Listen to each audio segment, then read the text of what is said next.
Alhamdulillahirrabbilalamin. Siang ini saya bisa bersama-sama dengan Bapak Ibu sekalian untuk berdiskusi terkait dengan beberapa materi ya, induksi ini. Tapi secara prinsip kita akan diskusi hari ini tentang kisi-kisi yang pedagogik ya. Karena ini yang mungkin agak susah juga Bapak Ibu sekalian menentukan yang pedagogik ya. Oh, ini sudah ada contoh soalnya ya Pak ya. Ya, Prof. Ini yang Baik. kemarin. Mari kita awali dulu Bapak Ibu sekalian bersama-sama dengan baca suratul Fatihah. Semoga Allah Subhanahu wa taala memberikan keberkahan kepada kita semuanya, memberikan kesehatan dan yang paling penting Bapak Ibu sekalian bisa menyelesaikan PPG ini dengan lulus di UP. Amin, dan tetap menjadi guru profesional. Itu yang saya titipkan. Jadi Bapak Ibu sekalian jangan sekedar hanya mengejar sertifikat, tetapi nanti ketika sudah selesai Bapak Ibu sekalian tetap seprofesional ini, menyiapkan perangkat, menyiapkan video dan segalanya. Mari kita awali dengan bersama-sama Al-Fatihah. Ala hadhihi niya Al-Fatihah. A'udzubillahi minasyaitonirrajim. Bismillahirrahmanirrahim. Iya, karena berdua ya, karena saya.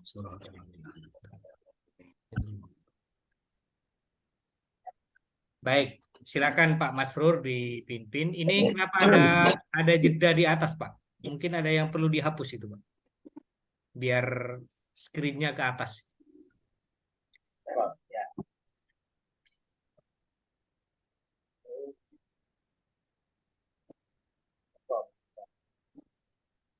Bapak Ibu sekalian disemangatin guys semuanya. Ini kita 3 kelas sebenarnya, 3 kelas atau 4 kelas kita itu. Tapi kok yang gabung ya ini aja gitu. Mungkin sibuk persiapan mungkin portofolionya mungkin. Bapak teman kelas yang lain mau gabung. Monggo silakan Pak Masrur di share screen lagi. Sehat semuanya ya, semuanya sehat Bapak sekalian. Alhamdulillah. Alhamdulillah Ustaz, sehat. Sehat, Ustaz, selalu sehat. Ya, jangan lupa disiapkan persiapan ukinnya. Sambil jalan Bapak. Saya sebenarnya makanya tidak minta untuk ini, tapi karena usulan Bapak Ibu sekalian yang minta pendampingan ya monggo. Gitu. Pengen saya biar jenengan konsentrasi dulu sampai tanggal 9. Ya, selalu semangat, Prof. Mungkin. Dua-duanya, Prof. Pak Masrur, di share screen lagi Pak Masrur. Ya, Prof. Bapak mohon izin sebelumnya. Oke. Teman kelas Pak I3J ada yang berkeinginan gabung Bapak, boleh tidak? Gimana Pak? Teman-teman yang lain Pak I3J ada yang berkeinginan gabung Bapak. Boleh nggih? Ada yang mau bergabung maksudnya? Bukan bimbingan jenengan, bimbingan dosen yang lain, tapi ingin gabung karena ada jenengan katanya. Boleh enggak? Boleh, silakan Pak, silakan. Oke. Siap Bapak, terima kasih.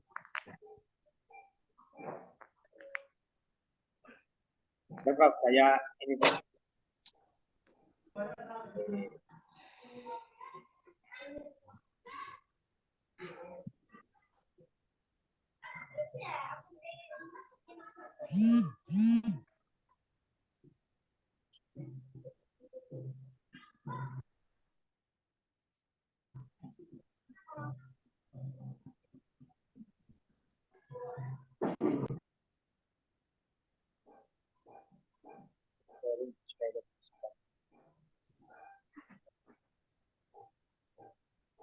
Maaf, Prof. Ini kok nggak bisa di-share, Prof.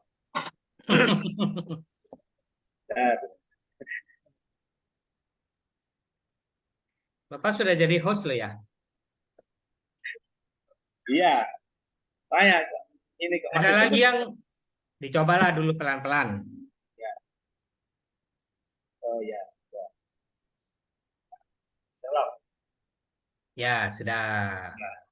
Baik, silakan Pak. Dimulain Pak. Nanti kita akan diskusi satu-satu pelan-pelan gitu ya.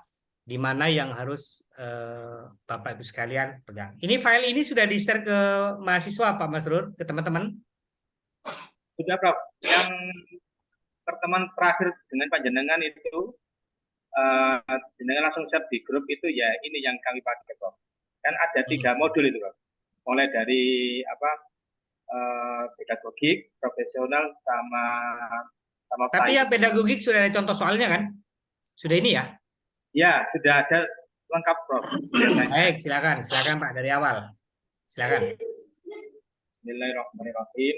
Assalamualaikum warahmatullahi wabarakatuh. Waalaikumsalam. Langsung saja untuk pertemuan belajar bersama hari ini dengan Prof. Taufik. Untuk soal nomor 71,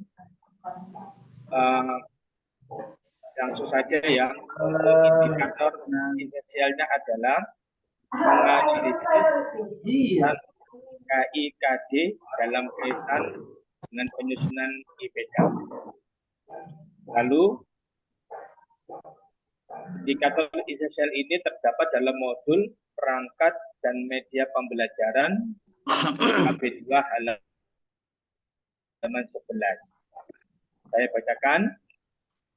Analisis SKL KIKD merupakan titik awal perencanaan pembelajaran. Rangka berpikir analisis SKL KIKD perlu dipahami agar pembelajaran yang disajikan berjalan sesuai skema besar pencapaian SKL kurikulum. Berangkat dari cita-cita dan impian, penerapan kurikulum nasional diterapkan bukan sekedar update pengetahuan dan keterampilan saja, namun untuk menyiapkan peserta didik agar memiliki kompetensi baik sikap spiritual, sikap sosial, pengetahuan maupun keterampilan agar nantinya unggul dalam persaingan global abad 21 ini. Keunggulan ini ditunjang dengan perkembangan keterampilan abad 21 seperti critical thinking, creative thinking, collaboration thinking, dan komunikasi thinking atau yang kita familiar dengan 4C. Keunggulan ini sudah dicanangkan dan dirumuskan dalam SKL. Mungkin ini Prof ada penekanan di sini Prof terkait dengan konsum modul sama analisis. Ya, baik. Jadi di materi ini Bapak Ibu sekalian, Pak Subianto saya jadikan co-host ya Pak Subianto ya. Sambil dibantu kalau ada temannya yang gabung bisa di-admit ya. Nah, coba perhatikan Siap, Pak. Perhatikan ya. Submateri yang ini, yang perhatikan yang di submateri, analisis KIKD berdasarkan kurikulum 2013. Indikatornya, maka disajikan deskripsi kompetensi. Deskripsi kompetensi itu biasanya nanti di soalnya ada contoh KI dan KD atau minimal KD lah. Jadi Bapak Ibu sekalian diminta di sini kan menganalisis rumusan KIKD dalam kaitannya dengan penyusunan IPK. Maka kira-kira soalnya seperti apa kira-kira?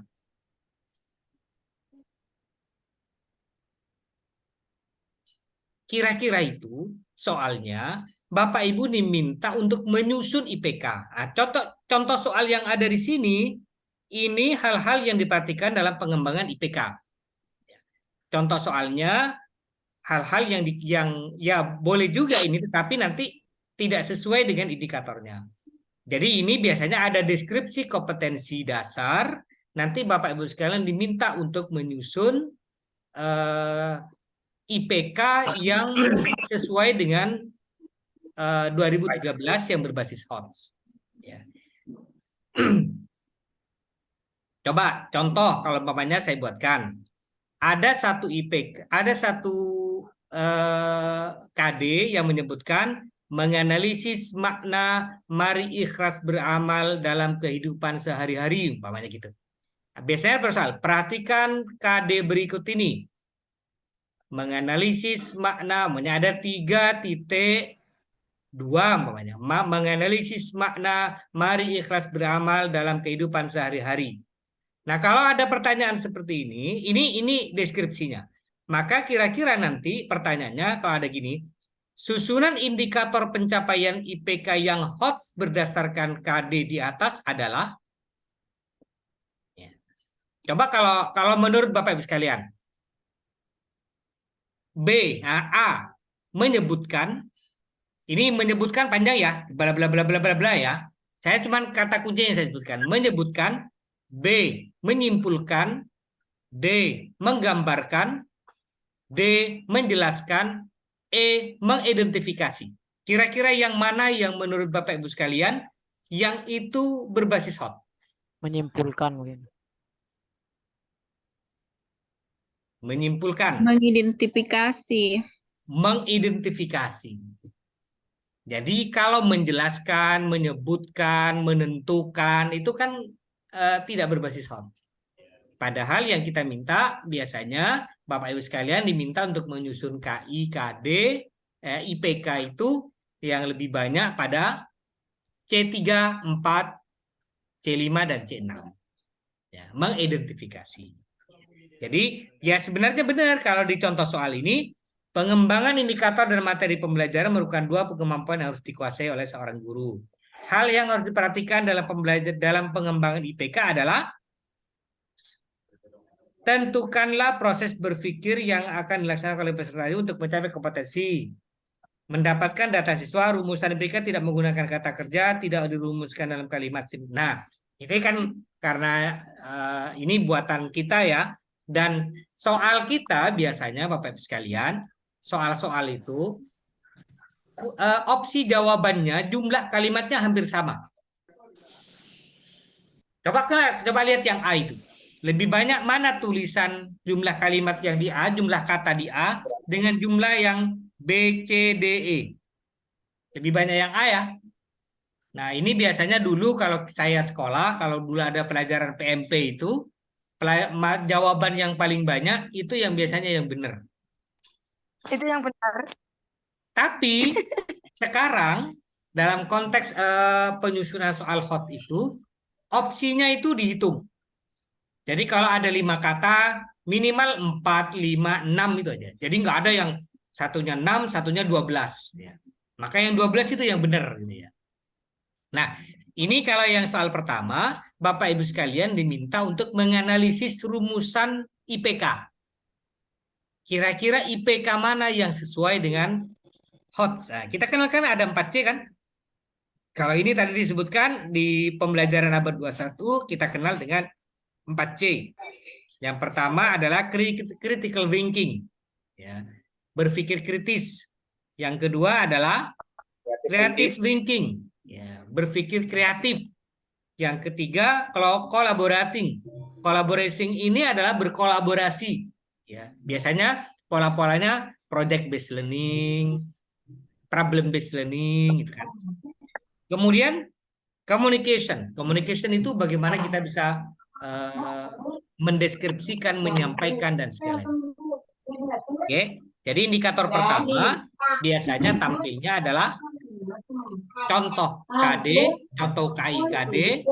Nanti Bapak Ibu sekalian diminta untuk menentukan IPK. Atau Bapak Ibu sekalian sudah ditampilkan beberapa IPK. Perhatikan berikut ini beberapa indikator yang IPK dari 1 sampai 5 atau 1 sampai 6. Nanti disuruh pilih. Silakan pilih, silakan tentukan indikator dari ke-6 indikator. Pilihlah 2 indikator yang merupakan indikator berbasis HOTS. Ya, jadi jenengan nanti nyarinya jangan yang menyebutkan, menjelaskan, dan segalanya.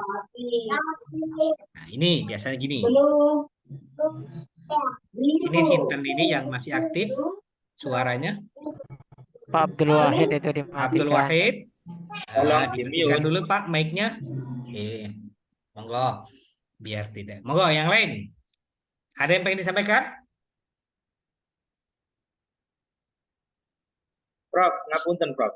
Ya. Untuk 71 itu teorinya atau langsung pada bentuk materi yang disampaikan di KI KD, lalu kita diminta untuk menganalisis IPK-nya itu, Prof. Kalau di kalimat di sini menganalisis rumusan KIKD dalam kaitannya dengan penyusunan IPK. Bisa tentang teori IPK, bisa tentang teori IPK, bisa juga tentang menentukan IPK. Oke. Jadi ini bisa menentukan IPK atau bisa juga menganalisis KIKD menjadi IPK. Jadi yang penting kan Bapak Ibu sekalian sudah paham maksudnya kalau yang di sini pasti terkait dengan IPK ya. Kalau ini kan teori tentang IPK, boleh Pak, silakan. Ini contoh soal sudah boleh. Tetapi secara prinsip kalau di risumnya sudah benar. Kalau di risumnya kan tidak mungkin disebutkan panjang lebar Pak tentang bagaimana merumuskan IPK. Ya. Ini disajikan deskripsi kompetensi. Deskripsi kompetensi ini sudah pasti menjadi stimulus. Kemudian yang terakhir, di sini ada menganalisis rumusan KIKD dalam kaitannya dengan penyusunan IPK. Inilah yang menjadi pokok soal. Kalau seperti contoh tadi, ya berarti itu contoh soalnya seperti itu. Jadi ditampilkan KD-nya, kemudian Bapak Ibu sekalian diminta untuk menganalisis IPK yang mana. Atau ditampilkan beberapa IPK, Bapak Ibu sekalian diminta untuk mencari IPK mana yang berbasis hot. Gitu. Ya, tetapi secara prinsip untuk yang ini tentang IPK, nggih. Lanjut Pak, yang kedua. Yang penting itu sudah paham tentang penyusunan IPK. Atau ini di penyusunan IPK-nya diwarnain merah, Pak. Ya, artinya biar spesifik lagi kalau kita materinya di sana. Jadi nanti Bapak sekalian, kalau IPK yang tidak hot itu biasanya menyebutkan, menentukan, menjelaskan gitu ya. Tapi kalau yang sudah hot, kalau mendeskripsikan itu sama dengan belum hot. Kalau yang hot itu yang seperti tadi itu.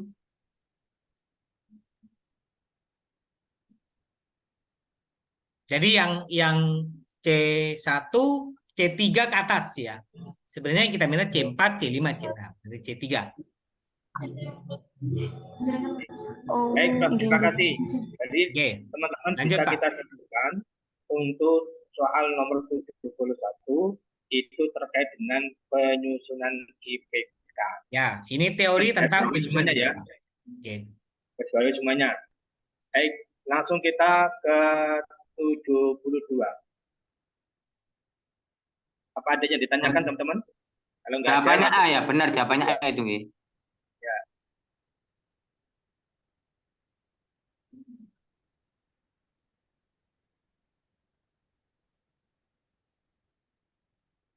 Kalau ini apa contoh? Mengembangkan indikator.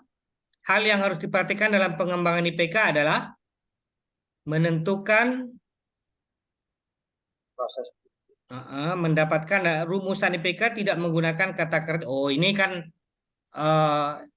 yang C itu sebenarnya kan menggunakan kata kerja KKU yang bisa diukur. Nah, ini jadikan tidak. Jadi jawabannya sudah tidak gitu. Yang C itu sudah nggak mungkin benar itu. Tidak dirumuskan. Nah, ini sebenarnya kalau soal seperti ini itu gampang menentukan, Pak. Kenapa? Karena di situ ada tidak-tidak, padahal IPK tidak boleh tidak. Harusnya iya. Menggunakan kata kerja bermakna ganda sudah tidak mungkin. Tidak dirumuskan dalam kalimat yang simpel sudah mungkin. Rumusan IPK tidak menggunakan, padahal harus menggunakan KKO kan, kata kerja operasional. Mendapatkan data siswa nggak mungkin, ya pilihannya yang A. Cuman ini kan gampangnya orang milih, pakai pilihan yang karena kunci jawabannya udah terlalu banyak itu opsinya. Silakan Pak, yang kedua Pak. Ya, nomor 70. Apa? Baik. Sekarang saya bacakan, mohon teman-teman disimak sama-sama ya. Untuk soal nomor 72.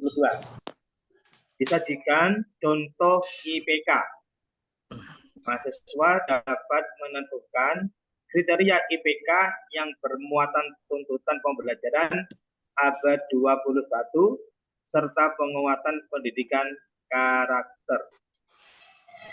Kemudian ini kemarin untuk resminya modulnya belum tertulis, mungkin langsung saja kita bacakan. Pengembangan indikator dan materi pembelajaran harus dikuasai oleh seorang guru sebelum mengembangkan RPP dan melaksanakan pembelajaran. Analisis yang dilakukan guru terhadap SK, LKI, dan KD dapat membantu guru dalam mengembangkan IPK yang dijadikan dasar dalam menentukan pembelajaran dengan meningkatkan nilai-nilai. Saya kira tidak usah dibaca, Pak. Tidak usah dibaca, nanti kelamaan, nanti kita lihat, kita inikan. Itu aja. Nanti lama, nanti Pak Masrur capek. Langsung ke pengembangan IPK-nya itu mungkin, Pak. Ya, coba perhatikan. Inti-intinya, Pak. Coba perhatikan, saya cekkan. Langsung pengembangan Ke atas, IPK. Pak, ke atas, Pak. Ke atas dulu, ke atasan. Ke atas sedikit. Pengembangan IPK memperhatikan, coba terus. Terus. Tinggi. Ya, ini teori pengembangan IPK ya. Tentukan proses berpikir, rumusan IPK menggunakan kata kerja operasional, dirumuskan dengan kalimat simpel, tidak menggunakan kata bermakna, hanya mengandung satu tindakan. Coba ke atas, Pak, ke atas. Ke yang tadi aja, nomor 72. Oke, Bapak Ibu sekalian, perhatikan. Ini nomor 72, bisa pola soalnya terbalik dengan yang soal yang 71. Kalau yang nomor 71 kan tadi diambilkan KIKD, kemudian Bapak Ibu sekalian diminta untuk menentukan IPK. Ya. Kalau yang ini diberikan contoh IPK, Bapak Ibu diminta menentukan kriteria IPK yang bermuatan tuntutan pembelajaran abad 21.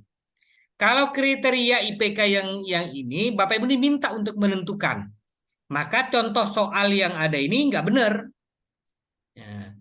Apalagi jawabannya semua benar. Ya. Ini sepertinya tidak mungkin kalau semua benar. Kita tidak mungkin tim soal itu ada semua benar, semua salah. Kalau semua benar A, B, C, D, ini sudah benar ini. Ini seperti rangkuman persis.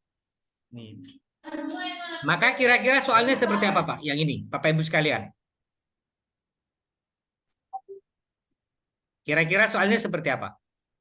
Mungkin ada berupa tampilan IPK dulu mungkin. Ya, ada IPK Ada IPK. tampilan IPK, kemudian kita itu pas di bawahnya, kita itu menentukan IPK yang mana yang menunjukkan yang bermuatan abad 21-nya. Ya, benar Pak. Ya, seperti itu. Ye, benar. Jadi ditampilkan contoh IPK, kalau di atas ditampilkan contoh KIKD, kita semuanya diminta untuk menentukan IPK-nya, atau mungkin teorinya. Ya. Tetapi yang soal ini, Bapak Ibu sekalian ditampilkan contoh IPK, nanti Bapak Ibu sekalian disuruh mencari dari sekian banyak IPK yang dituliskan, mana IPK yang sesuai dengan abad 21. Oh iya. Oke, perhatikan abad 21 itu ada 4 loh ya. Satu, critical thinking. IPK yang kira-kira mengandung kalimat-kalimat kritis dalam berpikir. Contoh. Yang 4C itu udah. Iya, 4C. 4C. Itu yang harus jadi acuan. Yang kedua, kreatif. Mana yang kira-kira IPK yang mengandung kreativitas. Yang ketiga, mana IPK yang mengandung kolaborasi.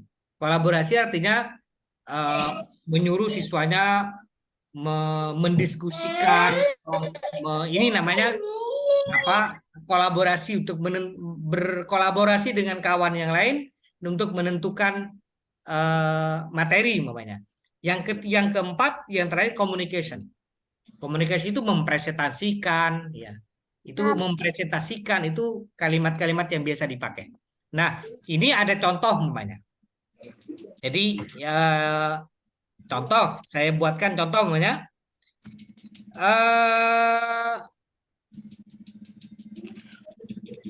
Coba sekarang ada satu guru menjelaskan suatu konsep. Guru meminta peserta didik untuk mengumpulkan contoh. Guru meminta peserta didik berdiskusi secara kelompok. Maka kira-kira yang Bapak Ibu sekalian, ya, saya buatkan 3 saja ya, biar simpel. Guru menjelaskan, contoh. Disajikan contoh IPK. Contoh IPK-nya begini. Siswa menyebutkan rukun Islam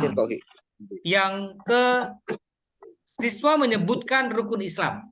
Yang kedua, siswa mendeskripsikan mendeskripsikan makna rukun Islam. Yang ketiga, peserta didik mempresentasikan tentang hubungan rukun Islam dengan rukun iman. 3 saja. Kira-kira untuk Bapak sekalian mana yang itu termasuk IPK yang 4C itu? Yang B. Yang terakhir. Ya. Jadi kalau yang menjelaskan itu kan C1. Menjelaskan, menentukan, menyebutkan, kemudian yang 4 yang C1, C2, C3 itu. Nah, kita pakailah yang tinggi. Maka inilah yang kemudian Bapak Ibu sekalian, kemampuan teoretik Bapak Ibu sekalian memahami tentang IPK yang kemarin pada pengembangan bahan ajar, di sini dipraktikkan. Di sini yang kemudian Bapak Ibu sekalian dipraktikkan. Berarti intinya kita harus memahami KKO ini ya, Prof? Ya, KKO-nya, kalau KKO kan kata kerja operasional, Pak. KKO itu menjelaskan, menentukan, ya itu kata kuncinya itu. Iya, mana yang masuk C4, C5, C6. Ya, itu ya. Jadi itu yang harus kita benar-benar paham kalau di KKO. Coba ada yang bisa menjelaskan di C1, C2, C3, C4, C5, C6?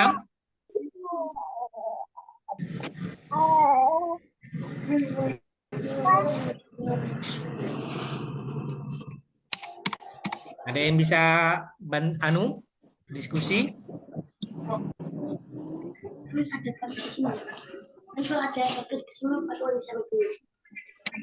Ya, saya belum punya uang, belum ngambil gajinya Pak Khalid.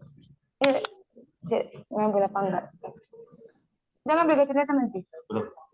Gajinya itu sudah alokasikan untuk bayar. Iya, tapi kan saya sih. Halo, teman-teman. Jadi Bapak Ibu sekalian, kalau yang lain mohon dimut, nggak kedengaran soalnya. Jadi Bapak Ibu sekalian, kalau umpamanya kita kemudian lanjutkan, contoh yang C1 itu mengingat, kalau C2 memahami, C3 mengaplikasikan, penerapan, C4 menganalisis, C5 mengevaluasi, C6 itu mencipta. Mencipta itu mengkreasi, kreativiti dan segalanya. Tetapi kalau mengingatkan menyebutkan. Siswa dapat menyebutkan rukun Islam, berarti itu mengingat. Siswa dapat menjelaskan arti Al-Quran, itu berarti memahami. Siswa dapat menentukan syarat-syarat orang menjadi Muslim. Jadi itu ya, maka sebenarnya kita pengenkan Bapak sekalian di C4, C5 dan C6. Dan soal-soal yang disusun itu rata-rata dari C3, C4, C5, C6. Tapi yang paling banyak itu yang C4 dan C5. Jadi Bapak sekalian nanti perlu pemahaman lagi, dibaca lagi tentang, jadi tidak hanya menyusun IPK, karena nanti ketika yang dibuat contoh itu IPK-nya benar semua. Hanya Bapak Ibu sekalian diminta untuk mencari IPK yang sesuai dengan abad 21. Jadi yang titik tekannya di sini ya. Kriteria IPK yang bermuatan tuntutan pembelajaran abad 21. Tuntutan pembelajaran abad 21 yang 4C tadi. Ya, critical thinking, berpikir kritis, kemudian kreativitas, creativity, kemudian collaboration, kolaboratif, kemudian yang terakhir communication. Ini sebenarnya yang 4C ini bukan untuk guru loh ya. 4C ini untuk siswa. Makanya menjelaskan, menentukan siswa dapat. Jadi siswa yang didikan. Jangan guru yang berdiskusi, jangan guru yang menjelaskan, jangan guru yang mendeskripsikan, jangan guru yang melakukan problem based learning. Yang melakukan itu adalah siswa. Oke. Coba kalau contoh ini, indikator pencapaian kompetensi IPK, kompetensi memiliki kedudukan yang sangat strategi dalam mengembangkan pencapaian kompetensi dasar. Adapun fungsi IPK adalah, ini kan contoh soal yang tidak sesuai dengan indikator. Indikator esensial. Padahal di sini dimintanya menentukan kriteria IPK. Karena di atas ada contoh IPK, jadi harusnya ada contoh IPK dulu. Kalau ini kan teori tentang IPK. Tetapi nggak apa-apa lah. Ini masih bisa kita pelajari. Artinya kalau nyusun IPK, fungsi IPK adalah pedoman untuk mengembangkan materi pelajaran, pedoman untuk mendesain kegiatan pembelajaran, pedoman dalam mengembangkan bahan ajar, pedoman dalam merancang. Nah ini yang nyusun soal ini biar nggak terlalu panjang ini. Jadi ngambilnya dari materi isu, tapi nanti dibuatlah pertanyaan. Nah, kalau contoh seperti ini Bapak Ibu sekalian, ini ada stimulus. Ini ada stimulus, apa di mana stimulusnya ini? Oh, ini. Jadi soalnya adapun fungsi IPK.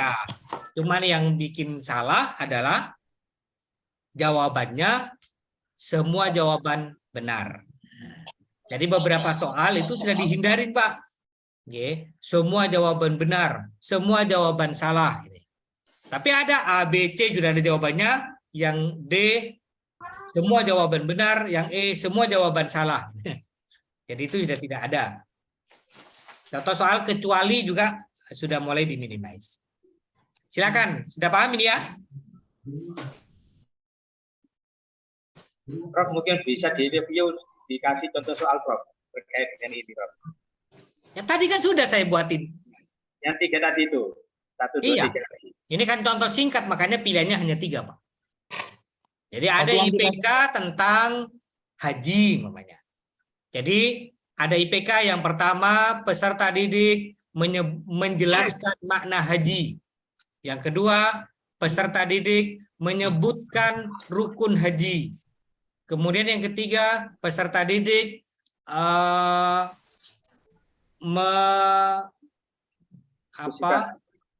menyebutkan syarat sah haji. Kemudian yang keempat, peserta didik dapat mendeskripsikan, peserta didik dapat menganalisis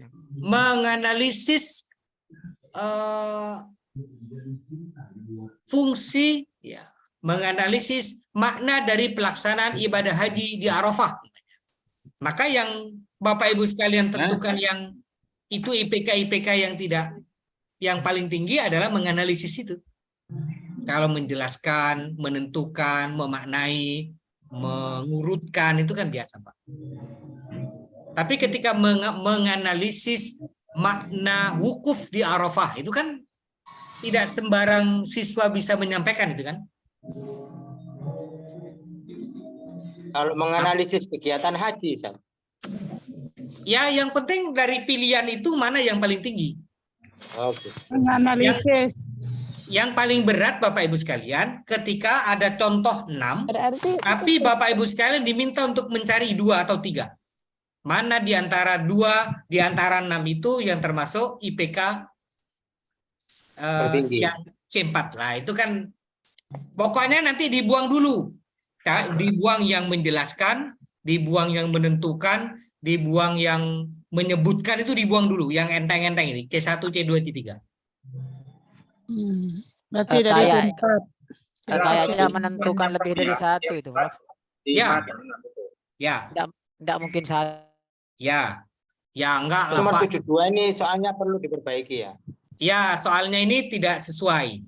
Tapi Iya. nggak apa-apa, masih bisa dibuat acuan belajar. Iya. Tapi yang jelas sudah tahu ya, paham ya, kalau di 71 kita diberikan KIKD, contoh KIKD, kemudian mahasiswa diminta untuk menganalisis, menyusun IPK yang benar. Tapi kalau yang di sini disajikan IPK, Bapak Ibu sebutkan diminta untuk menentukan kriteria IPK. Kriteria. Tapi juga mungkin bisa juga bagaimana kriteria penyusunan IPK abad 21, boleh aja. Ada soal yang lain disebutkan contohnya, tetapi kemudian ini yang diminta deskripsi tentang bagaimana cara menyusun IPK abad 21. Mana? Coba ini yang bawah Pak, yang resumnya coba dibacain ke bawah. Ya, pengembangan IPK memperhatikan tentukan proses seperti tadi ya. Ini kan teori mengembangkan IPK. Terus bawah Pak? Oh ya, sudah. Tapi yang ke atas Pak, coba lihat yang 71 Pak, 71. Nah, ini yang perlu Bapak Ibu sekalian benar-benar pahamin tentang K13 yang sesuai dengan pembelajaran abad 21. 4C. Critical thinking, berpikir kritik, berpikir kritis, kemudian kreatif, berpikir kreatif, kolaborasi, dan komunikasi. Ini yang penting. Baik, 71 lanjut. Sekarang 73. Silakan Pak, dibaca dulu ininya. Baik. Untuk soal nomor 73, indikator esensialnya adalah disajikan data dan informasi tentang usia peserta didik kelas antara 7 sampai 17 tahun. Mahasiswa dapat menentukan model pendekatan atau strategi pembelajaran berdasarkan teori perkembangan intelektual dan peserta didik. Ya, kalau ini teoritik, jadi Bapak Ibu sekalian tidak bisa ngarang, tidak bisa menganalisis, karena yang diminta adalah nanti di modul itu ada teori perkembangan intelektual peserta didik. Teori intelektual. Ya. Kalau di atas, Pak, ke atas dikit Pak, ke atas. Data dan informasi tentang usia peserta didik. Ya, biasanya dikasih cerita itu. Jadi ada cerita tentang sesuatu, kemudian mahasiswa dapat menentukan model atau pendekatan strategi pembelajaran berdasarkan teori. Bawa Pak. Anu lah diwarai ku koyo Kak. Model, strategi. Tolong dimute. Ke bawah Pak. Pak Masrul ke bawah. Ya. Jadi yang ditentukan Bapak Ibu sekalian adalah teori intelektual, teori perkembangan intelektual peserta didik. Ya. Di mana nanti Bapak Ibu sekalian coba di sini ada nggak? Teori perkembangan intelektual. Nah, ini tahapan perkembangan kognitif. Tapi itu yang diminta 7 sampai 11.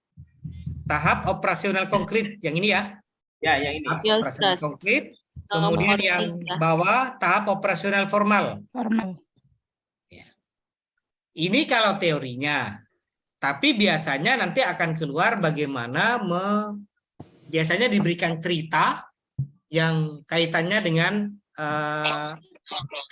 perkembangan intelektual peserta didik.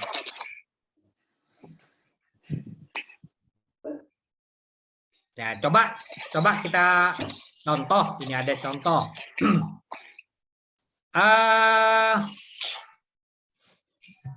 Kalau secara teori perkembangan anak itu 7 sampai 17 tahun dengan menjadi 2, yaitu orientasi perbuatan baik yang menyenangkan. Kalau ini sebenarnya gini. Coba sebentar. Coba yang itu contohnya gimana, Pak? Coba contohnya gimana itu?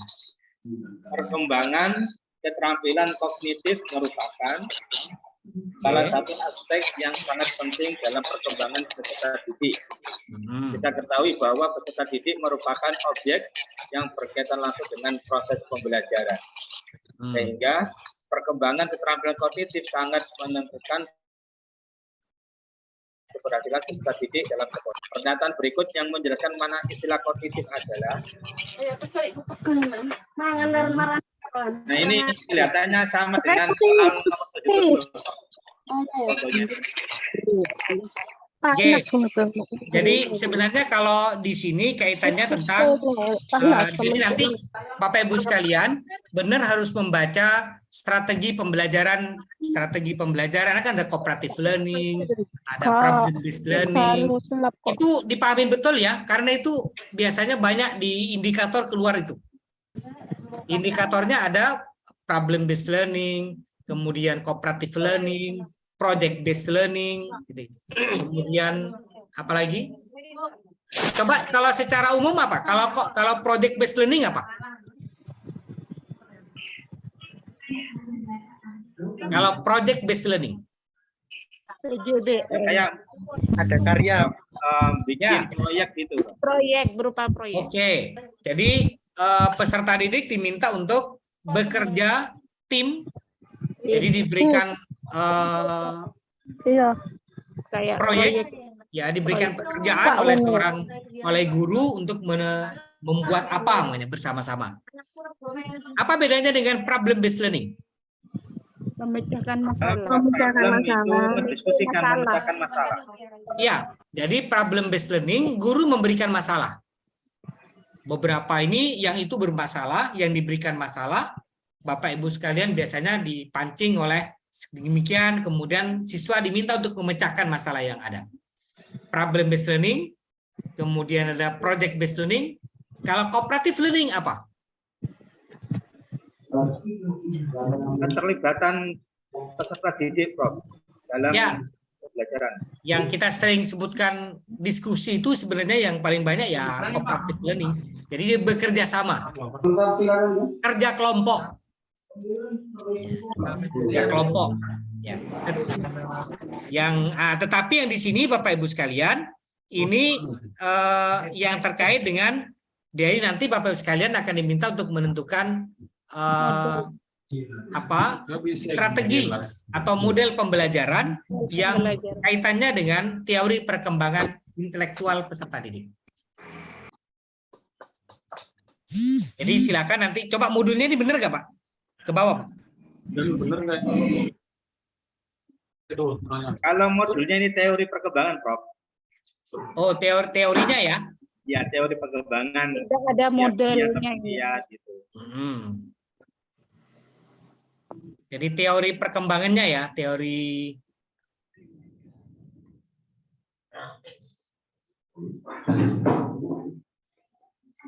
perkembangan kognitif itu. Teori perkembangan kognitif. Tidak ada modelnya itu. Ya.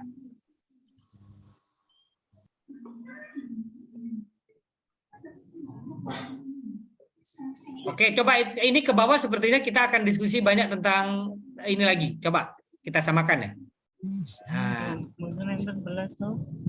Disajikan studi kasus terkait dengan tindakan tawuran pelajar. Terus ke bawah. Mahasiswa dapat menganalisis perilaku menyimpang peserta didik berdasarkan teori perkembangan moral. Nah, berarti nanti Bapak Ibu sekalian membaca teori perkembangan intelektual tadi yang di atas. Yang kedua membaca teori perkembangan moral. Di modul itu ada. Di modul pedagogik.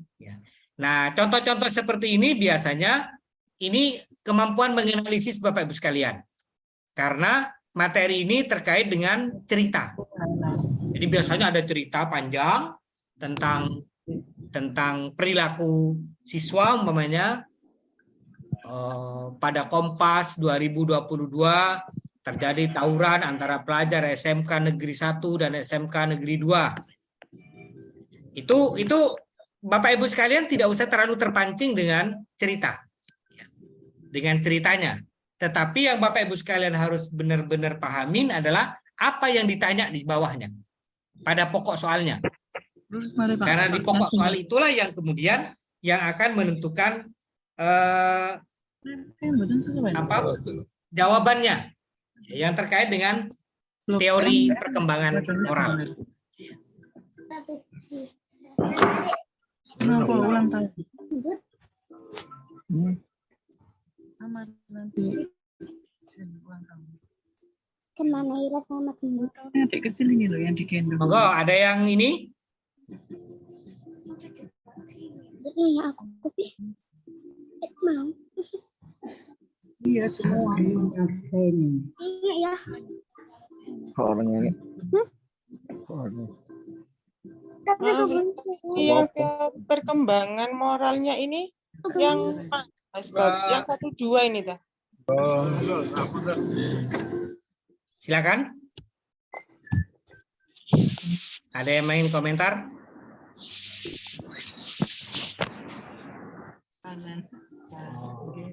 Coba dicari dulu teori perkembangan moral.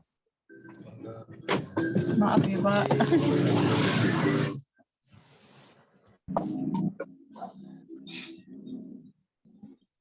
Kalau yang 74 secara prinsip ini analisis Bapak sekalian.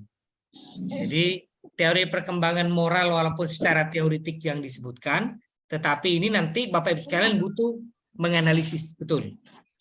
Nah, jadi contoh ditampilkan sebuah apa itu seperti yang saya sampaikan tadi, tawuran di Surabaya umpamanya. Ya.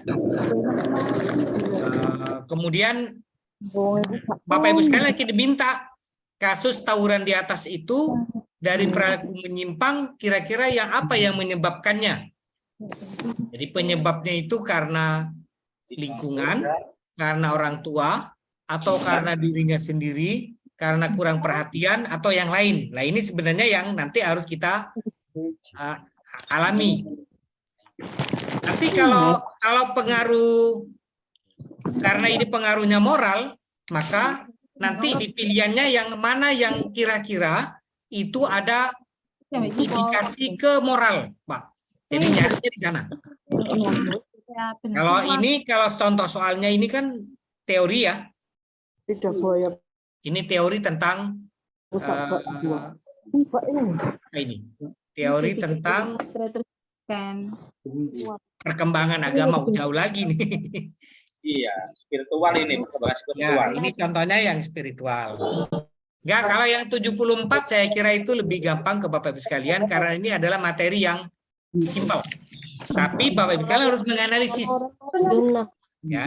Jadi yang ditanya, kalau ini berhubungan dengan perkembangan moral, maka jawabannya carilah jawaban yang berhubungan dengan moral. Tapi kalau umpamanya pertanyaannya tentang perkembangan intelektual, maka pilihan jawaban opsi jawabannya adalah opsi jawaban yang berhubungan dengan kemampuan, pemahaman.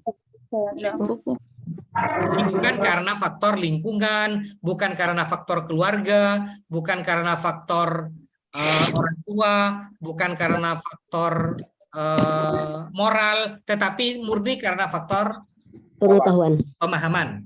Ini kalau yang di 73. Ini bedanya. Saya kira 73, 74, 75 juga hampir sama coba. Coba 75 Pak. Nah, ya kan hampir sama kan?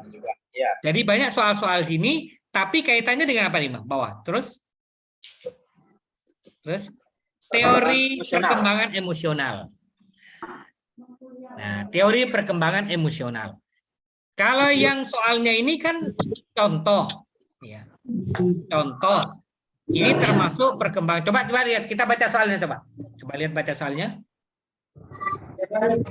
Seorang anak memiliki pengalaman yang buruk seperti tidak diperbolehkan main keluar rumah oleh orang tua, maka hal ini akan berpengaruh pada proses sosialisasinya kepada lingkungan sekitar.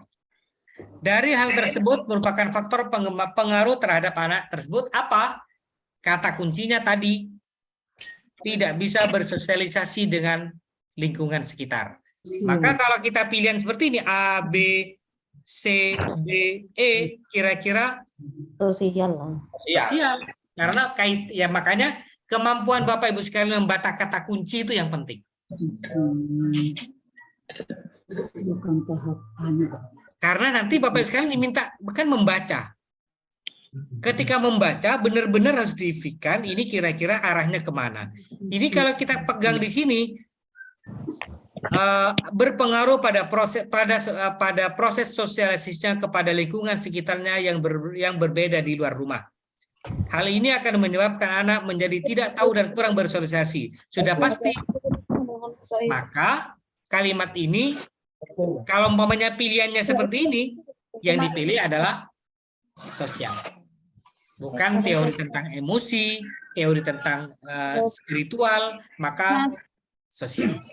Tetapi secara prinsip 75 ini kaitannya dengan teori perkembangan emosional. Ya, ini benar sepertinya faktor emosi anak. Ya, ini kan rangkumannya ya. Coba ke bawah Pak rangkumannya. Faktor yang mempengaruhi Ya. Faktor yang mempengaruhi perkembangan. Di sana di atas ini perkembangan sosial ya. Ini perkembangan emosional, tapi yang di sini perkembangan sosial. Ada juga, Prof, yang diminta itu emosional dan sosial. Oh, enggak ada dua. Berarti yang di atas yang emosional, yang bawah itu perkembangan sosial. Ah, begini. Kalau kira-kira nanti ada yang seperti ini, Bapak Ibu sekalian, bisa jadi soalnya tentang yang emosional atau yang tentang sosial. Tapi secara prinsip Bapak Ibu sekalian harus paham tentang dua-duanya. Ini nanti akan lebih terarah kalau Bapak Ibu sekalian sudah try out. Tapi biasanya kalau try out, Bapak Ibu try out, setelah try out ada pembahasan. Ada soal yang kemarin dibahas. Nah, setelah pembahasan, Bapak Ibu sekalian, kalau tidak sampai nilainya 80, nanti akan ada remedi try out. Ya. Jadi kita menaikkan dari yang biasanya. Kalau yang biasanya 70 lulus, sekarang Bapak Ibu sekalian kalau tryout itu tryoutnya lulus 80. Kalau 80, kalau belum 80 nanti Bapak Ibu sekalian akan di remedi tryout ulang. Mau tryout ulang yang tidak lulus atau semuanya? Kalau menurut saya ikut aja lah semuanya. Biar bisa membedakan ketika sudah di tryout, kemudian dibahas dan di tryout lagi. Ya. Lanjut Pak, ke bawah. Ya, ini teori. Nah, ini. Oke, Bapak Ibu sekalian, jangan lupa untuk belajar membaca tentang beberapa teori. Ada teori behavioristik, ada teori kognitif, ya. Jadi beberapa teori harus dibaca. Teori behavioristik ini yang saya di awal sudah sampaikan ke Bapak Ibu sekalian. Kalau urusan profesional gampang, tapi kalau urusan yang pedagogik ini yang perlu dibaca. Makanya di kajian ini saya inikan di kajian tentang pedagogi. Coba itu kita bahas bersama dulu. Apa bedanya behavioristik, kognitivism, konstruktivistik, ada humanistik, itu kan ada 4. Coba ini behavioristik dan konstruktivistik ya. Ya, ini teori tentang behavioristik. Coba itu gimana itu maksudnya? Tingkah laku. Perubahan tingkah laku. Perubahan tingkah laku. Perubahan tingkah laku. Ya, secara umum behavioristik tuh seperti ini Bapak sekalian. orang itu kalau siswa kalau di kelas, Bapak Ibu sekalian kalau mengajar, teori behavioristik itu ada dua. Ada yang menggunakan stimulus dan respon. Jadi Bapak Ibu sekalian yang sering memberikan reward dan punishment, ya, bisa memberikan stimulus dan respon. Jadi Bapak Ibu sekalian biasanya kalau siswanya diberikan reward, maka dia akan semangat belajar. Pola behavioristik itu adalah pola perubahan tingkah laku. Jadi yang dilakukan adalah bagaimana Bapak Ibu sekalian dalam proses pembelajaran bisa merubah mereka dari awalnya malas menjadi semangat, dari awalnya tidak mau belajar menjadi mau belajar. Itu perubahan tingkah laku namanya, Bu. Behavioristik. Ya. Coba terus ke bawah.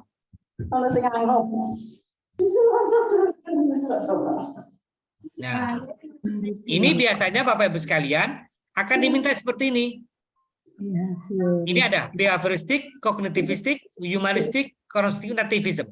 Hafalkan betul 5 teori ini. Baca betul apa yang membedakan antara behavioristik, kognitivistik, humanistik, konstruktivistik, dan nativistik. Ini dipahamin betul setiap satu sehingga Bapak Ibu sekalian akan dapat membedakan itu. Jadi kalau yang pakai kognitivisme, ya, ini bukan kognitivis, ini konstruktivistik harusnya itu. Konstruktif. Atau kognitif ini, kognitif itu. Kognitif.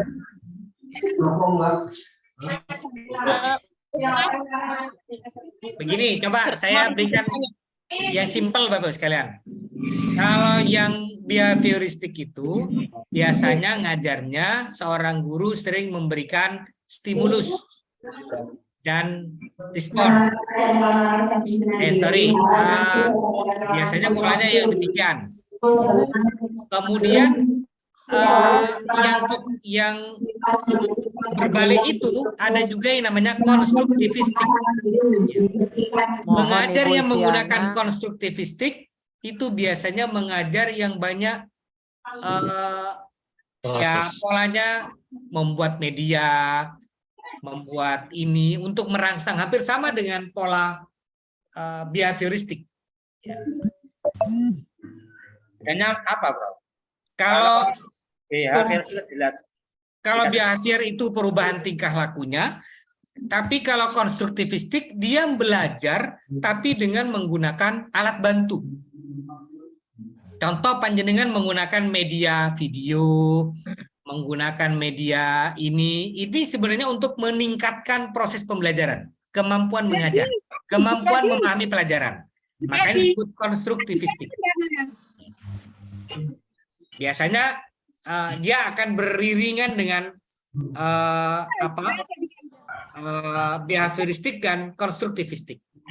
Tapi kalau yang kognitif, Bapak Ibu sekalian, ini mengajar dibutuhkan prosesnya yang penting, bukan hasilnya. Bagaimana polanya? Bapak Ibu sekalian menyuruh siswanya problem based learning, project based learning, itu kan prosesnya yang banyak. Kan? Kemudian disuruh berdiskusi. Bapak Ibu sekarang tidak menjelaskan. Karena yang dibutuhkan dalam kognitif adalah bagaimana mereka bisa belajar, bukan bagaimana hasilnya. Itu kalau yang kognitif. Kalau yang humanistik, bagaimana mengajar yang memperhatikan pola-pola kemanusiaan. Ini yang humanis. Ya, contoh kita kenal ada bagaimana mengajar disesuaikan dengan situasi anak. Bagaimana mengajar disesuaikan dengan kondisi anak. Bagaimana mengajar dengan anak mau apa. Ini biasanya orang-orang yang humanistik itu polanya ketika mengajar dibiarkan anaknya mau ngapain. Mau ngecat, mau ini, terserah. Itu orang-orang yang pola pikir menggunakan humanistik. Itu ya. Itu yang mungkin akan lebih humanis ya, lebih kemanusiaan. Tetapi secara prinsip monggo nanti bisa dibaca. Coba di sini Pak. Apa yang membedakan, apa yang ini kan di behavioristik coba? Di rangkumannya itu gimana?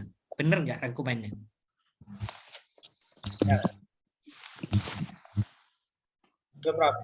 Ya. Guna stimulus dan respon. Ya, ada stimulus dan respon. Ada stimulus dan respon. Jadi diberikan rangsangan, kemudian siswa akan ada respon. Makanya ini yang saya sebutkan tadi, ini bisa hampir berkelindang dengan pola behavioristik. Dengan konstruktivistik. Lanjut. Nah ini, menurut teori behavioristik, apa saja yang diberikan guru, stimulus, apa saja yang dihasilkan oleh siswa. Ya ini mungkin pola yang menggunakan stimulus itu. Stimulus itu yang diberikan oleh guru, stimulusnya berdiskusi, stimulusnya diberi media, itu stimulus. Stimulusnya dibuat untuk problem based learning. Kalau semacam reward bukan? Ya, reward and punishment. Kan dia stimulus juga, Pak. Diberikan reward. Ya, diberikan hadiah untuk ini. Coba lanjut ke bawah.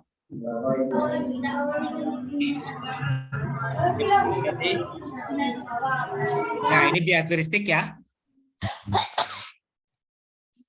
Terus coba yang bawahnya lagi, yang 77. Kognitif. Ya. Kognitif mementingkan proses belajar. Ya. Jadi hanya proses. Jadi berdiskusi panjang lebar, tapi kan Bapak Ibu sekalian tidak rela itu kalau saya lihat di praktek, contoh praktek mengajar itu. Ya, tapi alhamdulillah ada beberapa yang di kelas praktek itu sudah lebih banyak menggunakan prosesnya. Sudah tidak mengajar dari awal. Jadi dari awal start dia sudah tidak memberikan penjelasan materi. Nah, yang dibutuhkan Bapak Ibu sekalian semuanya adalah membaca naskah soal. Naskah soal itu arahnya kemana? Makanya harus tahu kata kunci. Kalau behavioristik ada stimulus, ada respon. Terus Pak, kalau yang kognitif proses pembelajarannya. Ya. Terus Halo, coba di rangkumannya coba, Pak. Itu menaikkan kemampuan siswanya.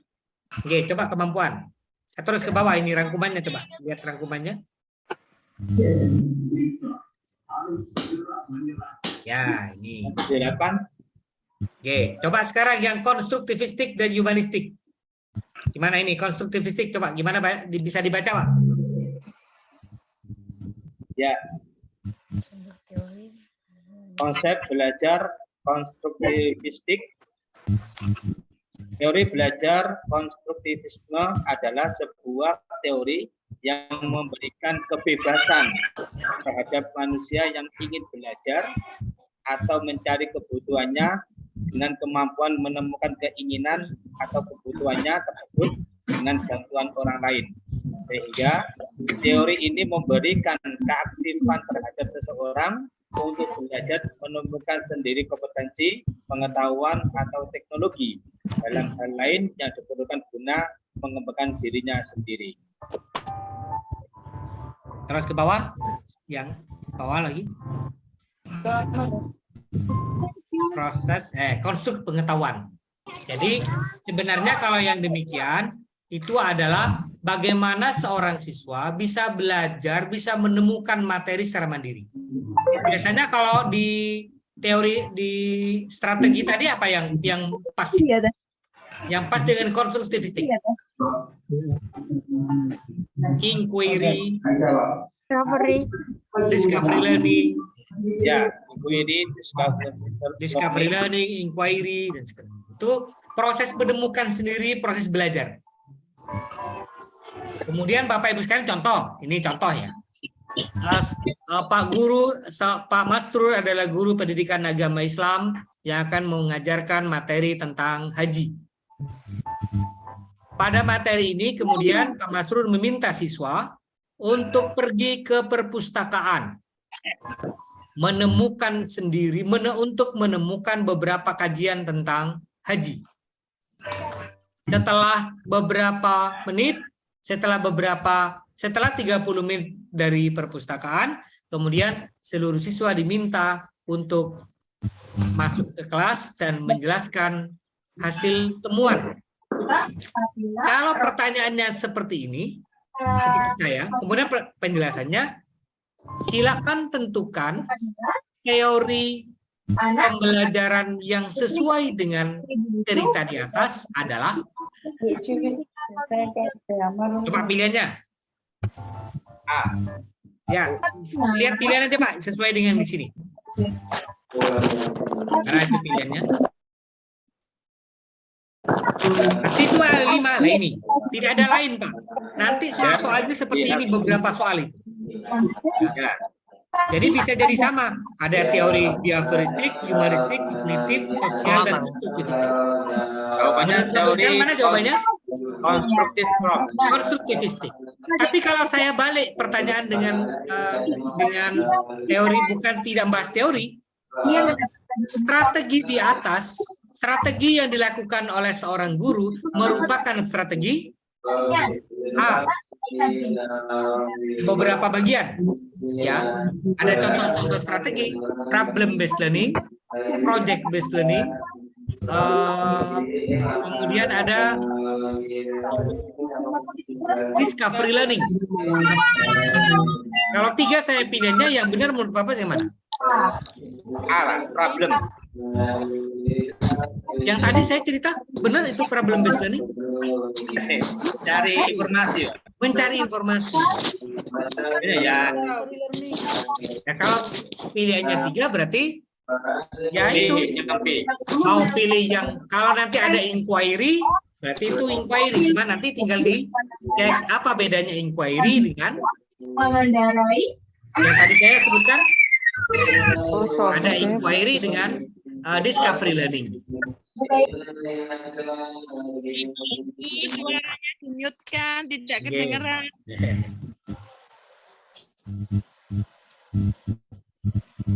Ya, gitu ya. Jadi nanti Bapak Ibu sekalian memang harus benar-benar membaca tentang 5 ini aja. Ya. Teori behavioristik, teori humanistik, kognitif, sosial, konstruktivistik. Temukan perbedaannya, selesai.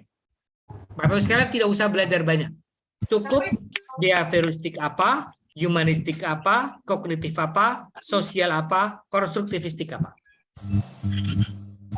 Tunggu ya, 1. Yang kedua, tinggal mencari beberapa strategi. Problem based learning, yang pendekatan problem based learning, cooperative learning, project based learning. Itu yang nanti bisa dibedakan. Oh, saya sudah bisa membedakan ini, Bapak Ibu bisa menjawab yang lain. Nah, coba sekarang humanistik ini gimana ini? Halo,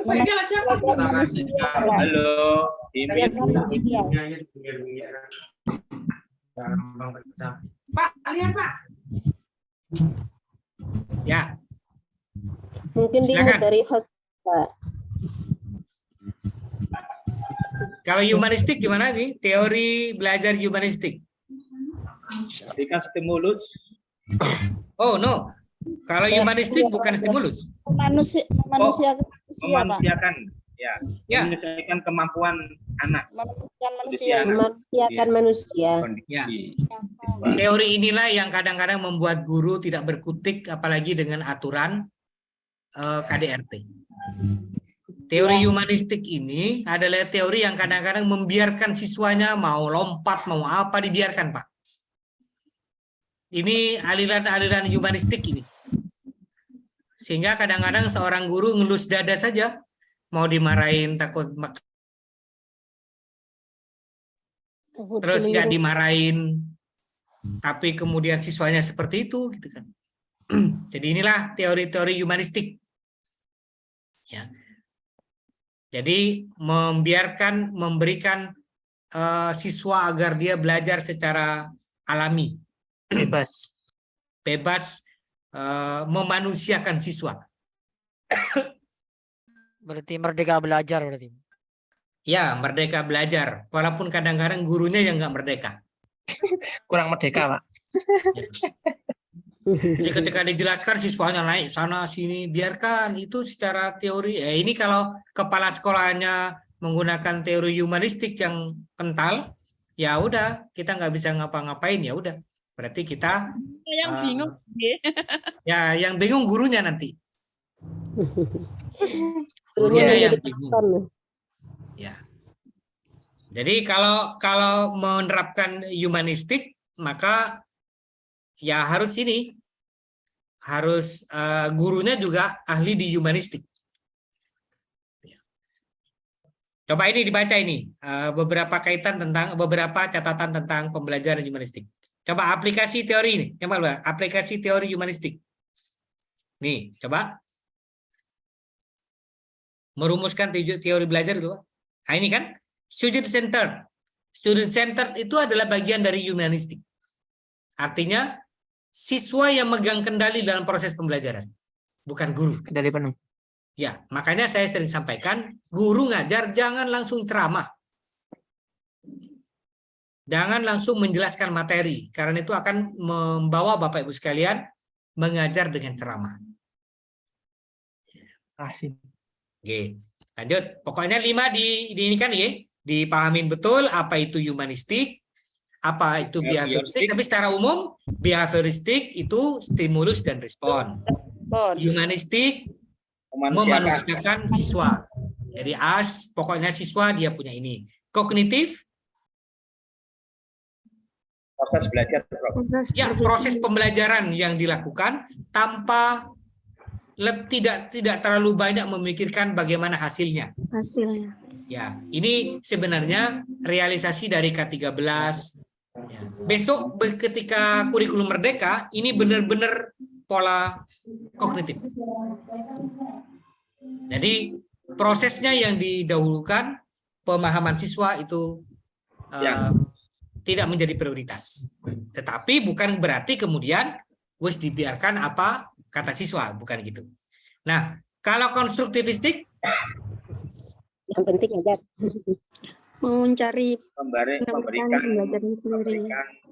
Pengalaman. Membangun ide. ya, memberikan pengalaman belajar kepada siswa untuk menemukan sendiri. Ya. Belajar sendiri. Kalau sosial,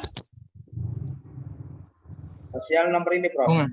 Terakhir, oh belum ya. Coba yang sosial. 80. Ya, Sosial, teori belajar sosial. Menurut Albert Bandura, teori yang menerima prinsip teori belajar perilaku namun menekankan pada efek-efek dari isyarat perilaku dan Sosial itu pergaulan meniru sikap. ya. Jadi sebenarnya polanya modeling ya. Iya, Teori modeling. sosial. Itu sama dengan teori akhlak, teori mengajarkan akhlak gitu. Akhlak itu kan sebenarnya bukan untuk dipelajarin secara teoritik, tapi mencontoh. Ya betul. Apa yang dilihat itu sudah yang jadi ini. Ya, jadi yang penting Bapak Ibu sekalian nanti tolong dipahamin betul teori sosial, humanistik, kognitif, konstruktivistik, behavioristik. Pegang kata kuncinya saja, tidak usah dibaca, tidak usah dihafalin semua. Iya betul Pak. Ya. Siap. Karena Kalau ternyata itu lebih mudahnya gimana, Prof? Sosial. gimana? Kata kunci dari sosial itu, Prof, yang paling gampang. Cara mudahnya. Proses pembelajaran yang melakukan modeling, Pak, menirukan orang yang di sekitarnya. Yang dilihatnya. Seperti guru. Menirukan apa yang ada, apa yang dia temukan dalam proses pembelajaran. Lebih ke percontohan gitu ya, Prof. Ya, maka contoh ketika Bapak Ibu sekalian mengajar menggunakan video, yang di situ ada contoh orang kemudian memberikan amal ketika di masjid apa. Kalau secara prinsip untuk memahami konsepnya itu konstruktivis, dia ada stimulus, ada respon. Tapi untuk proses menirunya, kemudian Bapak Ibu sekalian siswanya bisa membantu juga, bisa memahami dia bisa meniru bagaimana memberikan sedekah, itu teori sosial. Betul, Pak. Ya. Jadi kita Pembelajaran ulang, meniru, ya. kita ulang secara prinsip. Kalau behavioristik, Perubahan tingkah laku atas Ya, stimulus. perubahan tingkah laku dalam belajar tapi menggunakan stimulus dan respon. Respon. Ya, ada stimulus dan respon. Kemudian kalau konstruktivistik, Pelajaran melalui media. ya, Bangun ide-ide dengan media. ya, membangun ide untuk memahami sendiri, menemukan sendiri dan sebagainya. Menemukan sendiri. Kalau Pak. kognitif, Kognitif, Proses. proses pembelajaran. Memandang pada siswanya, bukan pada Hasil. hasil, Iya. Artinya pembelajaran menekankan pada proses. proses dalam pembelajaran. Kalau Gitu, humanistik, Pak. Ya. Oke. kalau humanis, Manusia akan Pendekatan siswa, Prof, kemampuan siswa. tapi hati-hati nanti Bapak sekalian, ketika contohnya dekat, kira-kira ini humanis atau kognitif. Oh iya, mirip Pak ya. Ya, Kalau atau nanti ini sosial. ini Pak, kalau kognitif itu lebih ke konsep. Ya, Konsep ya, hasil. di pemahaman konsep. Ya, Terus Jadi- saya mau tanya Pak, ya silakan Pak. kalau itu tadi kan kalau teori sosial itu siswa menerikan yang ada yang di video itu. Kalau Iya, misalkan kita sebagai guru yang mencontohkan, kemudian siswa melihat gerakan kita. Boleh, Sama. Bu. Sama. Enggak, itu tadi saya berikan contoh itu kan hanya ilustrasi bagaimana kalau Bapak sekalian menggunakan scientific, tapi ada video, tapi videonya mencontohkan itu. Tapi kalau Bapak ya langsung ya bisa juga. Karena saya Fasilitator soalnya. pernah belajar soal juga, katanya kalau kita langsung itu lebih ke behavioristik Pak, perubahan tingkah laku. Gimana ini Pak? Nah, tinggal arahnya yang di Pak. Urusannya sebenarnya bukan urusan tingkah laku kalau behavioristik itu. Bukan Pak itu. Behavioristik itu adalah perubahan tingkah laku dari tidak bisa menjadi bisa dengan menggunakan stimulus dan respon, itu aja. Ya, betul Pak. Ya. Bukan ke tingkah laku kita ya, tapi itu memang kaitannya dengan pemahaman materi ya. Ini kan kaitannya dengan belajar ya. Cuman di situ ada stimulus dan respon, ini yang jadi acuannya yang itu, stimulus dan responnya. Iya Pak, terima Iya. kasih. Tetapi nanti silakan diinikan lagi yang tentang sosial, humanistik, kognitivistik, kemudian konstruktivistik dan behavioristik. Karena ini sepertinya di indikator ada semua ya. Ada Pak. Berarti kalau jenengan salah konsep di satu, 4 bisa salah semua. Betul Pak, karena seputar-tukar. Ya, karena ada 1 sampai banyak ini. Ada indikator berapa tadi yang membahas tentang ini? Ada 7 soal. Tadi ini Prof, mulai Apa, Sen? nomor 76 sampai 80. Oh, Jadi nomor 76 itu teori tentang behavioristik, lalu 77 kognitif, 78 konstruktivisme, 79 humanistik, dan nomor 80 Ya. sosial. ini kan pelajaran yang lama ya. Jenengan ngajar sudah puluhan tahun, sudah lupa ini teori-teori kayak gini. Makanya ini yang kalau urusan haji, zakat Materi-materinya. profesi itu kan pekerjaan jenengan itu. Walaupun nyetir 1, pegang 2 jari itu sepeda motornya masih jalan. Iya betul. Tapi kalau ini sudah dipegang 2 setir, kakinya sudah pegang rem dan kopling, itu belum tentu. Belum Bisa jatuh. Pedagogi itu mengecoh, Pak. Ya, jadi karena ini adalah bertanya Prof. monggo silakan. Terkait Prof, teori behavioristik ini kan teori yang menekankan pada perubahan tingkah laku ya. Nah, misalkan dalam pembelajaran kita materi hormat kepada orang tua atau hormat kepada guru, kita sebagai guru menjelaskan suatu ayat yang terkait dengan itu, yang asalnya siswa atau peserta didik belum paham tentang ayat itu, terus kita pahamkan secara detail, secara jelas, sehingga peserta didik itu menjadi paham, terus akhirnya bisa dari kepahaman itu bisa merubah tingkah lakunya. Apa itu termasuk teori behavioristik? Proses itu. Panjenengan itu terjebak dengan kalimat perubahan tingkah laku. Bukan urusan akhlak dan tidak akhlak ini ya. Ini bukan urusan, ya, dari pemahamannya. Jadi yang awalnya contoh, kalau saya membuat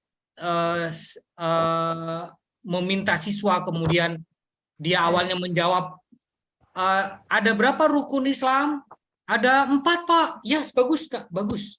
Tapi nanti perlu belajar lagi ya. Nah, tapi kemudian yang kedua, ada berapa rukun Islam? 4 Pak. Goblok kok nak ya apa? Nah, itu yang kita sebutkan. Kenapa kita butuh reward and punishment di situ? Bahasa kita dengan menyebutkan bagus itu sebenarnya kan sebuah stimulus kita ke siswa agar dia tetap semangat. Tetapi yang kita butuhkan nanti bahasa kita yang kedua, coba buka lagi yang halaman ini, itu proses bagaimana dia mendapatkan reward ya, stimulus. Stimulus itu kan sebenarnya kaitannya dengan respon. Kalau umpamanya jenengan memberikan contoh yang demikian, apa kira-kira respon siswa terhadap pemahamannya itu? Secara prinsip itu saya kira. Jadi memang sekilas itu arahnya kayak kita terjebak dengan kalimat perubahan tingkah laku. Tapi sebenarnya perubahan tingkah laku ini bukan urusan dengan sikap ya. Sikap itu dalam konsep untuk memahami dalam proses pembelajaran. Jadi yang awalnya dia tidak semangat menjadi semangat, itu kan perubahan tingkah laku, Pak. Jadi yang awalnya dia sering nyontek tidak nyontek, itu kan perubahan tingkah laku. Tetapi kan awalnya esensinya dalam proses belajar berarti dari tidak paham menjadi paham, itu kan juga proses tingkah laku. Tapi monggo nanti bisa didiskusikan lagi sambil dibaca beberapa materi ya. Ini sudah disebutkan, ini ada sesuai dengan KB 4 di halaman 63 sampai 66. Begitu Pak Ufron, ya? Ya Pak. Terima kasih. Oke. Izin nanya Pak. Silakan Pak. Nah, ini masih hubungannya dengan teori sosial. Ini dari kemarin yang teori pedagogik itu, apakah teori sosial itu kebalikan dari teori humanistik? Dalam arti teori sosial pengertiannya adalah dia belajar dari orang lain, sedangkan humanistik belajar dari dirinya sendiri. Apakah pengertian ini benar, Pak?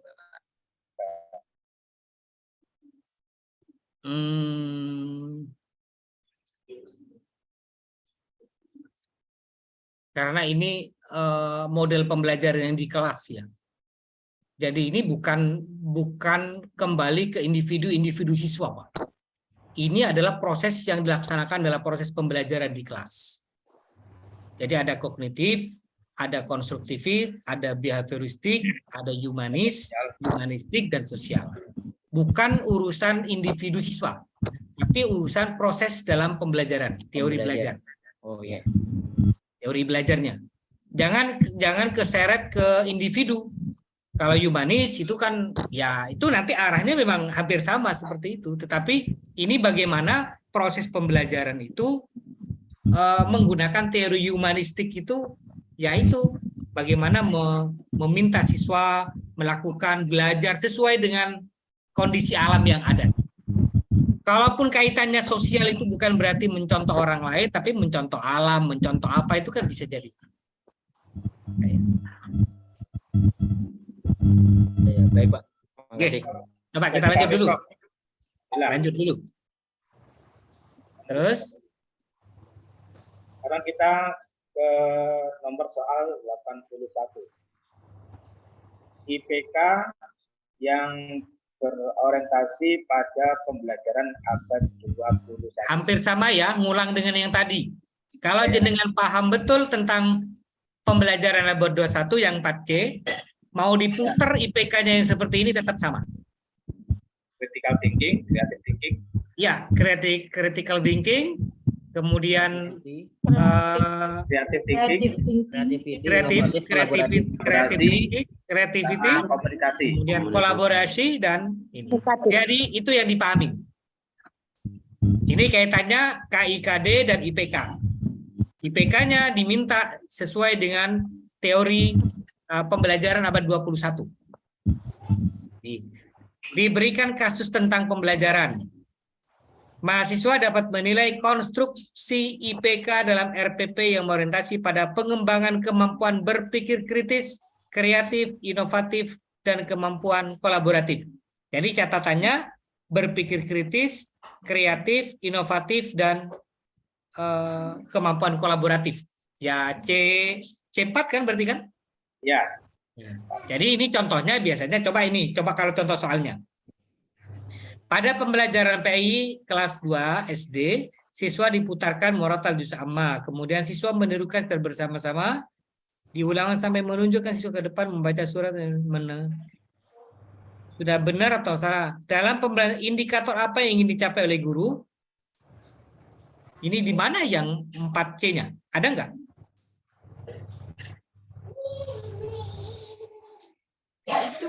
Contoh ya, Pak. Ini ya.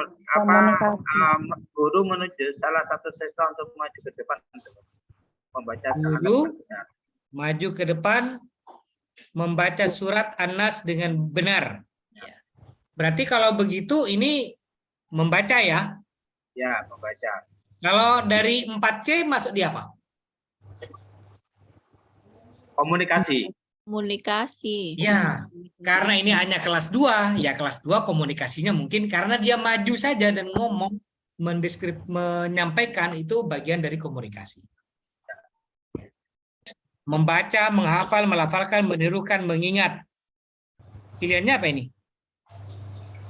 Kemampuan melafalkan, ya. Berarti komunikasi. Kemampuan melafalkan, Prof. Ya, mengkomunikasikan ini kan. Karena ini anak kelas 2C terkait dengan bacaan Quran. Ya. Kalau ini terkait dengan anak SMA, maka sudah tidak membaca, menghafal, melafalkan, menirukan, dan mengingat, tapi mungkin menafsirkan. Itu yang memahami. analisis. Belum bisa membaca Al-Quran, Prof. Bisa mempraktekkan. Anak-anak SMA juga sekarang itu juga banyak yang belum mahir atau belum bisa membaca. Karena mereka karena mereka sudah sungkan, Pak, dianggap sudah gede, mau ke TPQ, mau ke ngaji ke masjid dianggap sudah besar. Padahal dia tidak bisa gitu. Izin, Pak. Malu. Mau ngaji malu. Kesulitan guru itu seperti itu, bacanya saya belum benar terus disuruh menafsirkan lah bagaimana. Problem, Pak. Tapi pelajaran PAI-nya kan ketika ini sudah tidak membaca, Pak. Di Alia, Pak. Mengartikan, ya, menafsiri, menganalisis itu kan ya. Iya, ya. Justru itu, Pak. Kalau murid tidak bisa membaca Al-Quran, yang Ya, mau agak sulit. menafsirkan. Memahami bacaan juga sulit, Pak. Memahami hukum bacaan gitu. Iya, Akhirnya kata siswanya, Pak, ini semuanya hot, Pak. Baca hot, kemudian mahamin hot, nulis juga hot. Berarti semuanya ini masuk ke pembelajaran abad 21 gitu. Terus gimana kalau demikian? Enggak, Pak, enggak boleh. Jadi tetap kita pacuannya ke KKO itu, KKO kognitif. Merdeka belajar, Pak, malahnya. Ya, makanya nanti ketika di Merdeka Belajar itu sebenarnya lebih banyak dibutuhkan praktik, Bapak Ibu sekalian. Kemampuan menggunakan materi dan bagaimana sikap siswa untuk baik dengan materi yang ada. Jadi sudah tidak murni pemahaman konsep yang lebih banyak. Kita itu kan lebih banyak kenal teori, tapi praktiknya tidak. Iya. anak SMA itu bisa jadi pelajaran fikihnya, belajar tentang wudhu, tentang sholat, rukun wudhu dan rukun sholat nilainya 90, tapi ketika sholat praktek Ya, belum tentu nilainya 90. ya. Nyatanya Satu. seperti itu, Pak. Ya, satu. Yang kedua, kita itu terlalu banyak mentolerir siswa. Sak norek, kasihan rek, sak nenek nggak lulus gitu. Akhirnya nilainya lulus. Padahal tidak memiliki kemampuan untuk begitu, Pak. Pakai teori humanisme, Prof. ya. Makanya teori saya ketika meriksa tugas jenengan, kalau ada yang nekat, saya kasih nilai 70 saja, itu udah mulai bingung. Pak, mohon maaf Pak, saya itu ternyata itu kemarin salah kirim file. Jadi bisa alasan itu, atau memang benar-benar salah. Salah kirim file yang lama kirim gitu kan. Jadi kalau sudah dikasih nilai 70 itu baru terasa itu kalau itu susah. Ampun gitu, Pak ya. Baik, lanjut dulu. Baik. Prof, Ini pesertanya banyak. Pesertanya 169. Ya. Prof, apunten untuk nomor 81 bisa saya simpulkan kata kuncinya adalah IPK yang berorientasi pada pembelajaran abad 21 itu harus mencantumkan 4C, memahami 4C-nya itu. Iya, memahami. Kalau memahami 4C, maka ketika diarahkan di IPK-nya sudah tidak mungkin keluar menyebutkan, menjelaskan, menentukan, mengurutkan, itu nggak mungkin. Itu karena dia di pemahaman di C1, C2, C3. Sudah pada C4 kan. Yang penting ini ya. Nanti real ketika kita membahas soal itu akan lebih enak karena ada contoh soalnya. Contoh soal. Lanjut. Sekarang kisi-kisi soal nomor 82. Model Ini kegiatan pendekatan pembelajaran SKI pada PAI ya. Terus? Ya, lanjut Pak, lanjut ke bawah. Oke, stop. Coba dipilih itu A, B, C, D. Berarti Bapak Ibu sekalian diminta untuk memahami betul apa itu. Coba ke atas Pak, dikit, ke atas dikit. Ke atas, yo stop. Ada PJBL. Ya. PJBL. Project Based Learning. Ada PBL, Problem Based Learning. Ada pembelajaran inquiry, ada pembelajaran discovery learning. Ini silakan dipahamin betul karena sepertinya nanti ke bawah itu banyak membahas tentang itu. Coba sekarang kita ini kan apa problem project based learning? Ke bawah ada nggak Pak? Coba ke bawah ada nggak pembahasannya? Oh ada, coba Pak, silakan. Model pembelajaran ini menggunakan proyek atau kegiatan sebagai inti pembelajaran. Jadi proyek atau kegiatan sebagai inti pembelajaran itu adalah PBL. Proyek based learning. Karena ada dua ya, ada PBL, ada PJBL. PBL itu project problem based learning. Kalau PJBL itu project. Ya, J-nya kecil. Lanjut. Langkah-langkah juga Profesor. Langkah-langkah pembelajaran berbasis proyek PJBL. 1. Menyiapkan pertanyaan atau penugasan. 2. Mendesain perencanaan proyek. 3. Menyusun jadwal. 4. Memonitor kegiatan dan perkembangan proyek. 5. Menguji hasil. Secara prinsip begitu ya. Ini proyek. Kegiatan intinya adalah menggunakan proyek. Ya, proyek itu bukan berarti membangun gedung. Ketika guru meminta, baik anak-anak, coba sekarang silakan buatkan peta konsep secara struktur, namanya. Coba sekarang temukan bagaimana cara ini macam-macam, tetapi dengan pola yang demikian. Jadi ada beberapa pertanyaan sampai muncul jadwal, presentasi dan segalanya. Menguji hasil. Namanya PJBL ya. PJBL, Project Based Learning. Terus bawahnya Pak. Yang ini Prof ya, langsung yang Ya, PBL. sekarang Problem Based Learning. Merupakan sebuah model pembelajaran yang menyajikan berbagai permasalahan nyata dalam kehidupan sehari-hari peserta didik, sehingga merangsang peserta didik untuk belajar. Ya. Contoh, umpamanya diminta untuk menentukan tentang mencari data tentang kehidupan sehari-hari di kampung, menemukan rentenir, pinjaman keliling. Kemudian dicoba untuk mendiskusikan dengan kawannya bagaimana menyelesaikan proses kegiatan kehidupan ekonomi masyarakat di kampung tentang rentenir.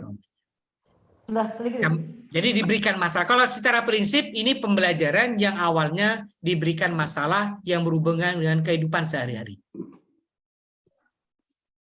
Oke, simpel ya. Lanjut. Coba ini langkah-langkahnya. Ya. Langkah-langkah dalam pembelajaran berbasis PBL atau Problem Based Learning. Yang pertama adalah mengorientasi peserta didik pada masalah. Tadi sudah kita paham. Lalu kedua, nanti demikian ya secara prinsip ya. Oke. Secara prinsip seperti itu. Jadi belajar yang diawali dengan masalah yang ada dalam kehidupan sehari-hari. Coba sekarang ke bawah yang inquiry. Ini sebenarnya sudah sering Bapak sekalian lakukan di RPP itu. Cuman sayangnya di RPP ditulis saja langkah-langkahnya yang seperti ini ditulis di RPP. Tapi terkadang belum memahami, Prof. Baik. Inquiry learning merupakan kegiatan pembelajaran yang melibatkan secara maksimal seluruh kemampuan siswa untuk mencari dan menyelidiki sesuatu secara sistematis, kritis, logis, analitis, sehingga mereka dapat merumuskan sendiri penemuannya dengan penuh percaya diri. Ya, lanjut ke bawah. Baik. Ciri-ciri pembelajaran inquiry yang pertama, menekankan kepada aktivitas siswa. Yang kedua, aktivitas yang dilakukan siswa diarahkan untuk mencari dan menemukan jawaban sendiri. Lalu yang ketiga, tujuan dari pembelajaran inquiry adalah mengembangkan kemampuan berpikir secara sistematis, logis, dan kritis. Ya, ini menemukan sendiri ya. Nah, coba sekarang bedakan dengan discovery learning.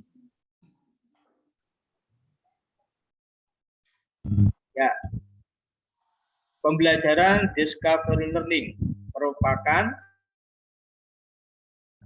atau mengarahkan siswa untuk memahami konsep, arti, dan hubungan melalui proses intuitif untuk akhirnya sampai kepada sesuatu kesimpulan. Langkah-langkahnya? Langkah-langkahnya menciptakan stimulus, menyiapkan pernyataan masalah, mengumpulkan data, mengolah data, memverifikasi data, dan menarik kesimpulan.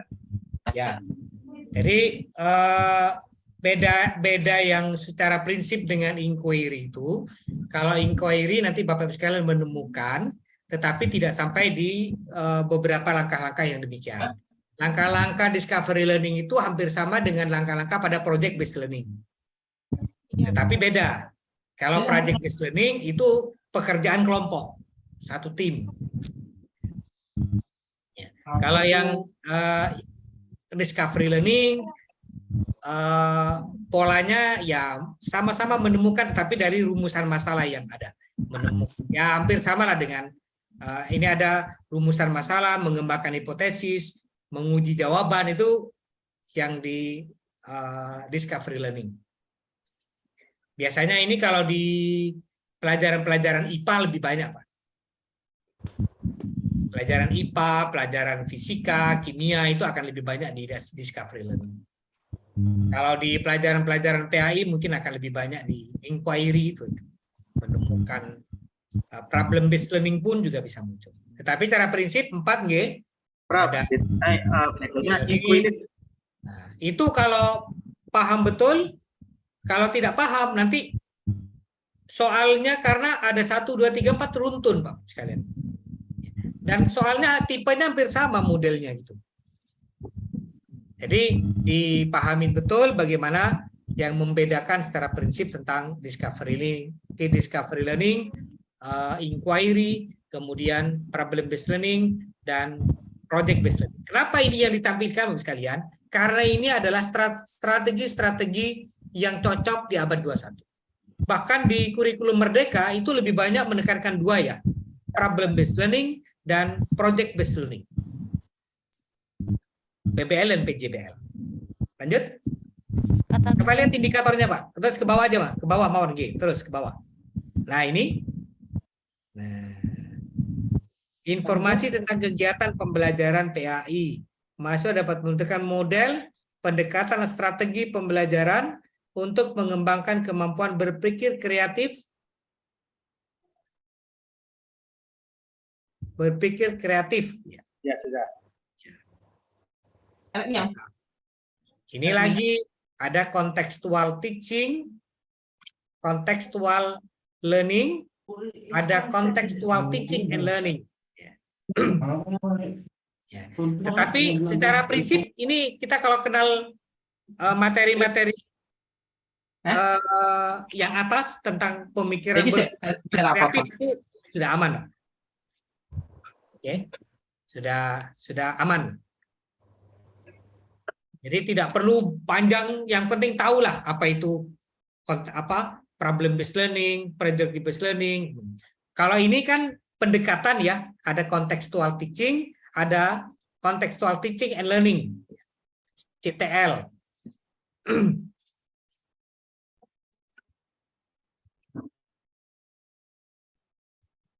Ini, jadi ada beberapa metode dalam pengembangan berpikir kreatif.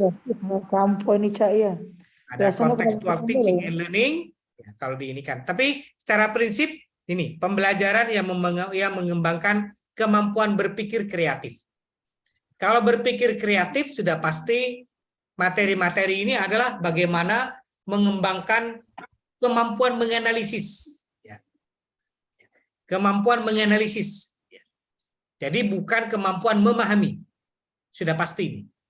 Jadi kemampuan menganalisis bukan kemampuan memahami.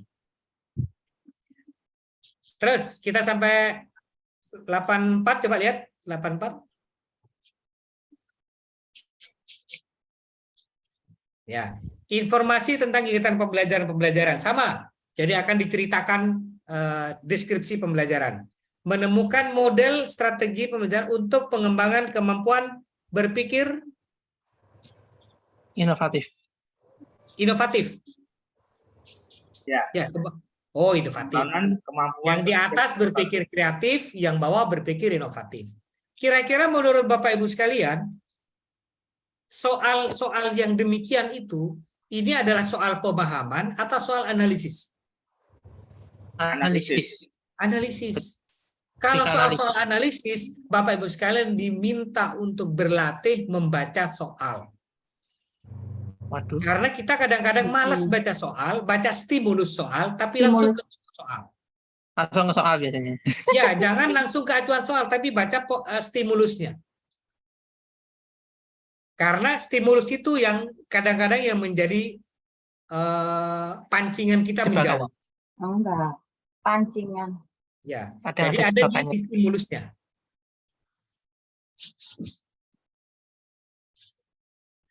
Kalau ini contohnya apa? Guru PAI hendak membelajarkan materi pokok tata krama sopan santun. Strategi yang tepat baginya dalam menentukan berpikir inovatif adalah. Jadi nanti kata kuncinya apa ini? Inovatif. Carilah dari jawaban-jawaban itu yang mengandung inovasi. Kalau berisi tentang pemahaman, berisi tentang menirukan dan lain-lain, itu tidak mungkin. Carikan yang inspirasi. Ya. Siswa menyusun naskah skenario. Iya. Siswa melakukan wawancara. Kalau wawancara kan praktik Enggak, bahwa kurang. siswa berdiskusi, diskusi. Enggak, Siswa membuat iya. peta konsep, Ya, skenario menyusun. itu. Konsep. Proyek. Siswa mengkaji lebih dalam terkait pokok bahasan. Konsep. Lebih ke PPL itu. Ya. Sama kaji. Tapi kalau yang di atas apa itu? Menyusun. Naskah. Tadi kan Ya. Skenario. Membuat yang baru. Mencipta. Saya kayak inovasi. Inovasi. Ya. Kalau yang di bawah itu kan prosesnya ke pemahaman semuanya. Iya. Coba lanjut. 85. Tunggu semua kata. Sampai nomor berapa? Oh, tipek. Ya, tipek ini. Tipek. Apa tipek Bapak Ibu sekalian? Teknologi pedagogi, Knowledge. Ya, itu Pokoknya pakai singkatan. teknologi. Singkatan. tipek adalah pembelajaran yang menggunakan penerapan gabungan sistem pendidikan yang mengedepankan teknologi dan aplikasi konten. Baik. Tipek itu terdiri dari 3 unsur. Yang pertama teknologi, yang kedua pedagogik, yang ketiga konten. Kalau Bapak Ibu sekarang mengajar menggunakan papan, menjelaskan, anak-anak, rukun Islam itu ada 5. Itu kira-kira yang pertama yang paling dominan apa? Konten, knowledge, materinya. Materi. Kemudian yang kedua, ada contoh Bapak Ibu sekalian mengajar menggunakan PowerPoint, PPT. Nanti Bapak Ibu sekalian menjelaskan, saudara sekalian, coba ini di PPT ini, kita akan melihat bagaimana gambar-gambar ini. Yang diajarkan Bapak Ibu sekalian ceramah tapi menggunakan PPT. Apakah Bapak Ibu sekalian sudah menggunakan teknologi mengajar? Ya. Apakah sudah ada kontennya? Ada. Ya. Apakah ada pedagogiknya? Ada. Tidak ada. Yang ada ceramah. Nah, yang sekarang didesain itu adalah 3-tiganya muncul. Teknologinya ada, kontennya ada, pedagogiknya ada. Jadi dengan menggunakan scientific, Bapak Ibu sekalian menggunakan video, kemudian siswa diminta untuk mengamati, setelah mengamati diminta untuk berdiskusi, setelah berdiskusi diminta untuk menyampaikan. Jadi ini yang kita sebut dengan tipek. Teknologinya diajarkan, pedagogiknya juga dipakai, kontennya sudah pasti. Nah, contoh Bapak Ibu sekalian mengajarkan sejarah, kemudian ditampilkan film tentang Umar bin Khattab mulai dari 1 sampai menit ke 1 sampai ke menit 60. Nonton aja. Setelah itu diminta, baik anak-anak, bagaimana kesimpulannya? Atau silakan ditulis rangkuman filmnya. Filmnya sudah teknologi. Kontennya yang belum ada, mereka mencari sendiri. Tapi kan proses pedagogiknya nggak jalan. Nah, ini yang kita sebutkan, 3-tiganya harus muncul. Kalau panjenengan hanya ngajar dengan menggunakan materi, menggunakan PowerPoint, itu namanya technological content. Teknologi sama konten. Kalau jenengan ngajar hanya menggunakan ceramah saja, menjelaskan materi, itu berarti hanya konten saja. Hanya konten. Kemudian jenengan ngajar menggunakan diskusi panjang lebar, tapi nggak jelasin materi.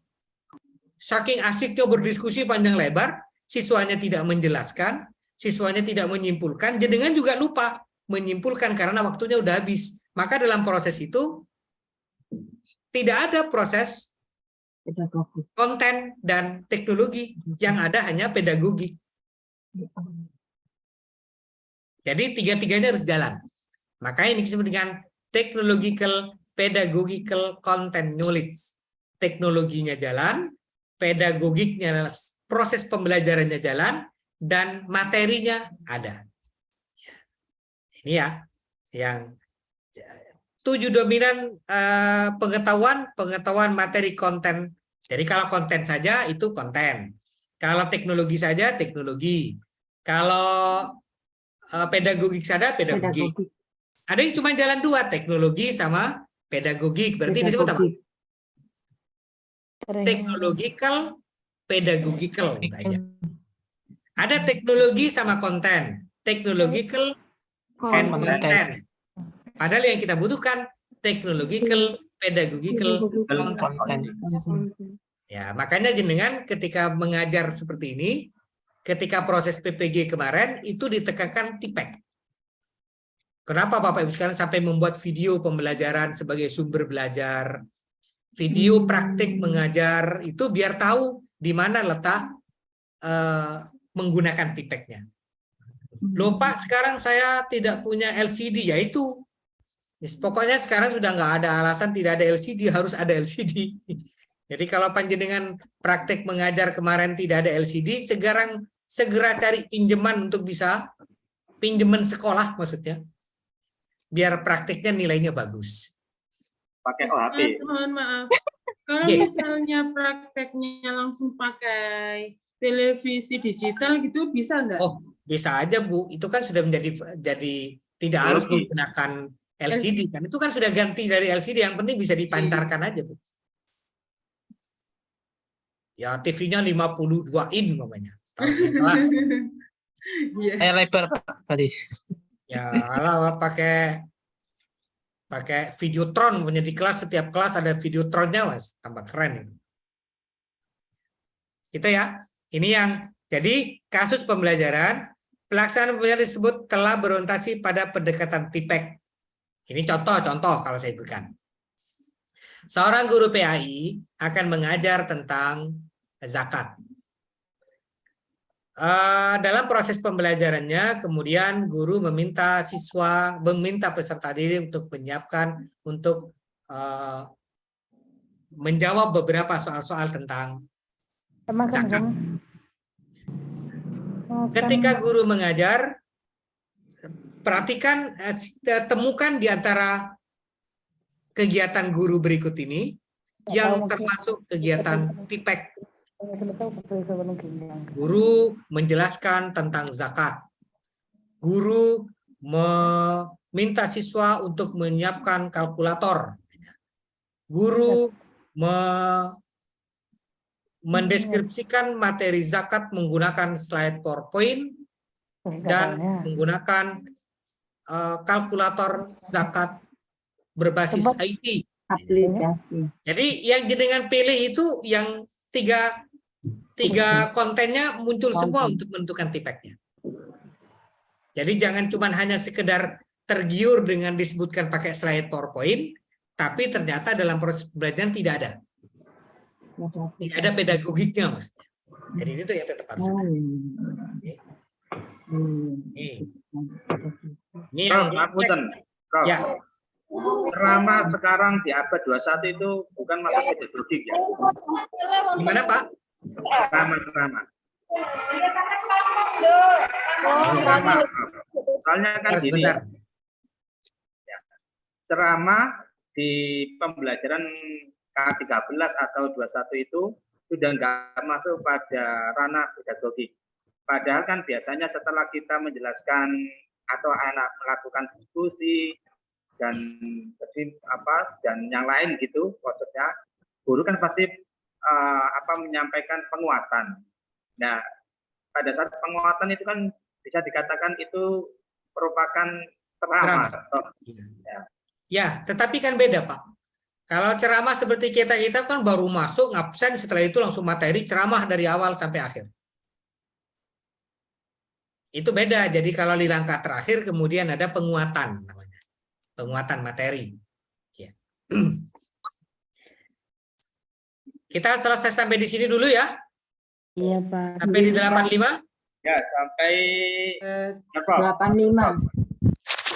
Sampai 85 ya. Tentang TIPEK. Ya, TIPEK yang penting dipahamin betul tentang TIPEK. Ini nanti juga analisis. Ini tentang analisis juga. Besok pertemuan terakhir pertemuan saya setelah ini, saya akan balik dari belakang, yang dari KTI itu, biar tidak nubruk. Jadi biar ini kan materi-materi tentang konsep ya.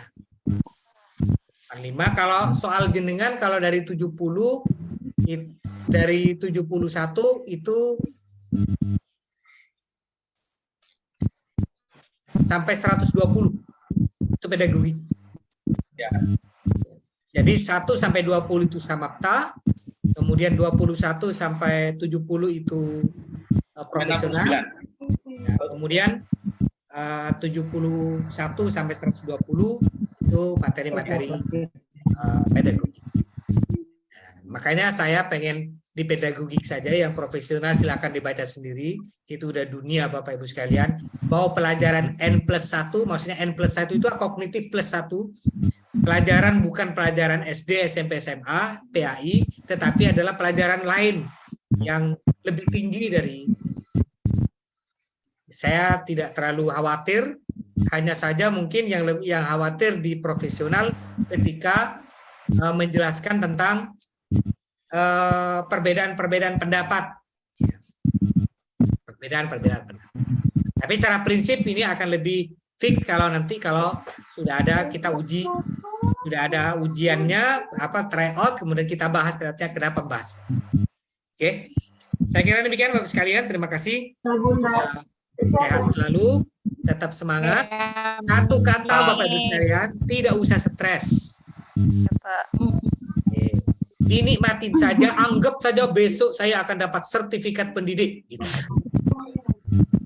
Jadi yang diingat itu sertifikat pendidik dan pencairan.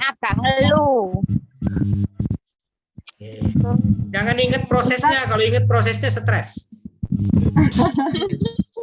Ustaz, nanti rekamannya bisa dikirim ya, saya tadi telat masuknya. Oke, insyaallah. Oke. Jadi ada rapat di sekolah. Baik, matur nuwun Bapak sekalian. Ini malam Minggu, silakan jalan-jalan. Kalaupun tidak perlu jalan-jalan jauh, jalan-jalan ke depan rumah, di depan tetangga kiri kanan, bakar jagung dan segalanya biar minimal tidak stres lah. Dan jadi kan tidak boleh stres. Ya, baik. Yang terakhir terkait dengan UKIN Bapak Ibu sekalian, kebutuhan sertifikat apa? Bapak Ibu sertifikatnya ada semua? Insya Allah ada. Tapi tidak boleh yang tertanggal pada saat panjenengan ikut PPG. Oh iya Ustaz. Sertifikat apa Ustaz?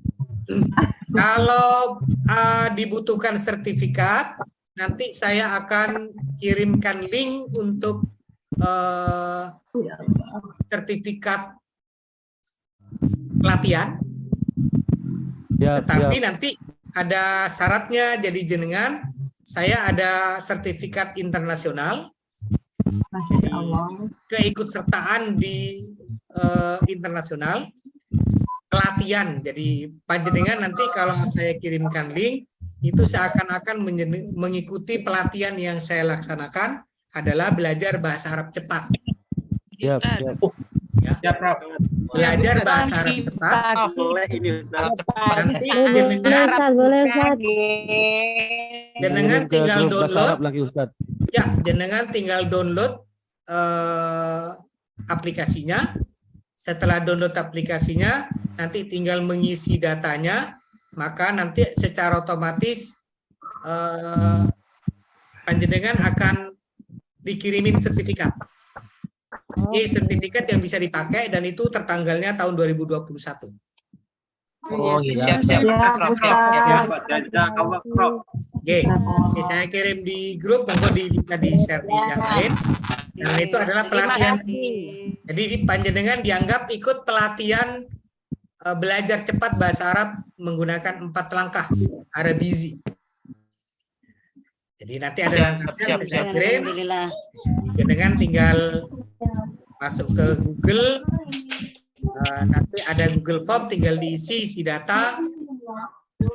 Ya, siapa tahu menjadi tambahan sertifikat Bapak Ibu sekalian di portofolio. Ya, boleh. Tapi nih, sertifikatnya itu itu Bapak Ibu sekalian itu hanya sekian persen. Yang persentase paling banyak adalah susun perangkat pembelajaran yang bagus, susun video praktik pembelajaran yang bagus, itu yang gede. Oke. Bapak Ustaz. Oke, baik. Terima kasih Bapak sekalian. Terima kasih. Nanti saya kirim di grup PAI ya, bisa di-share ke yang lainnya. Waalaikumsalam warahmatullahi wabarakatuh.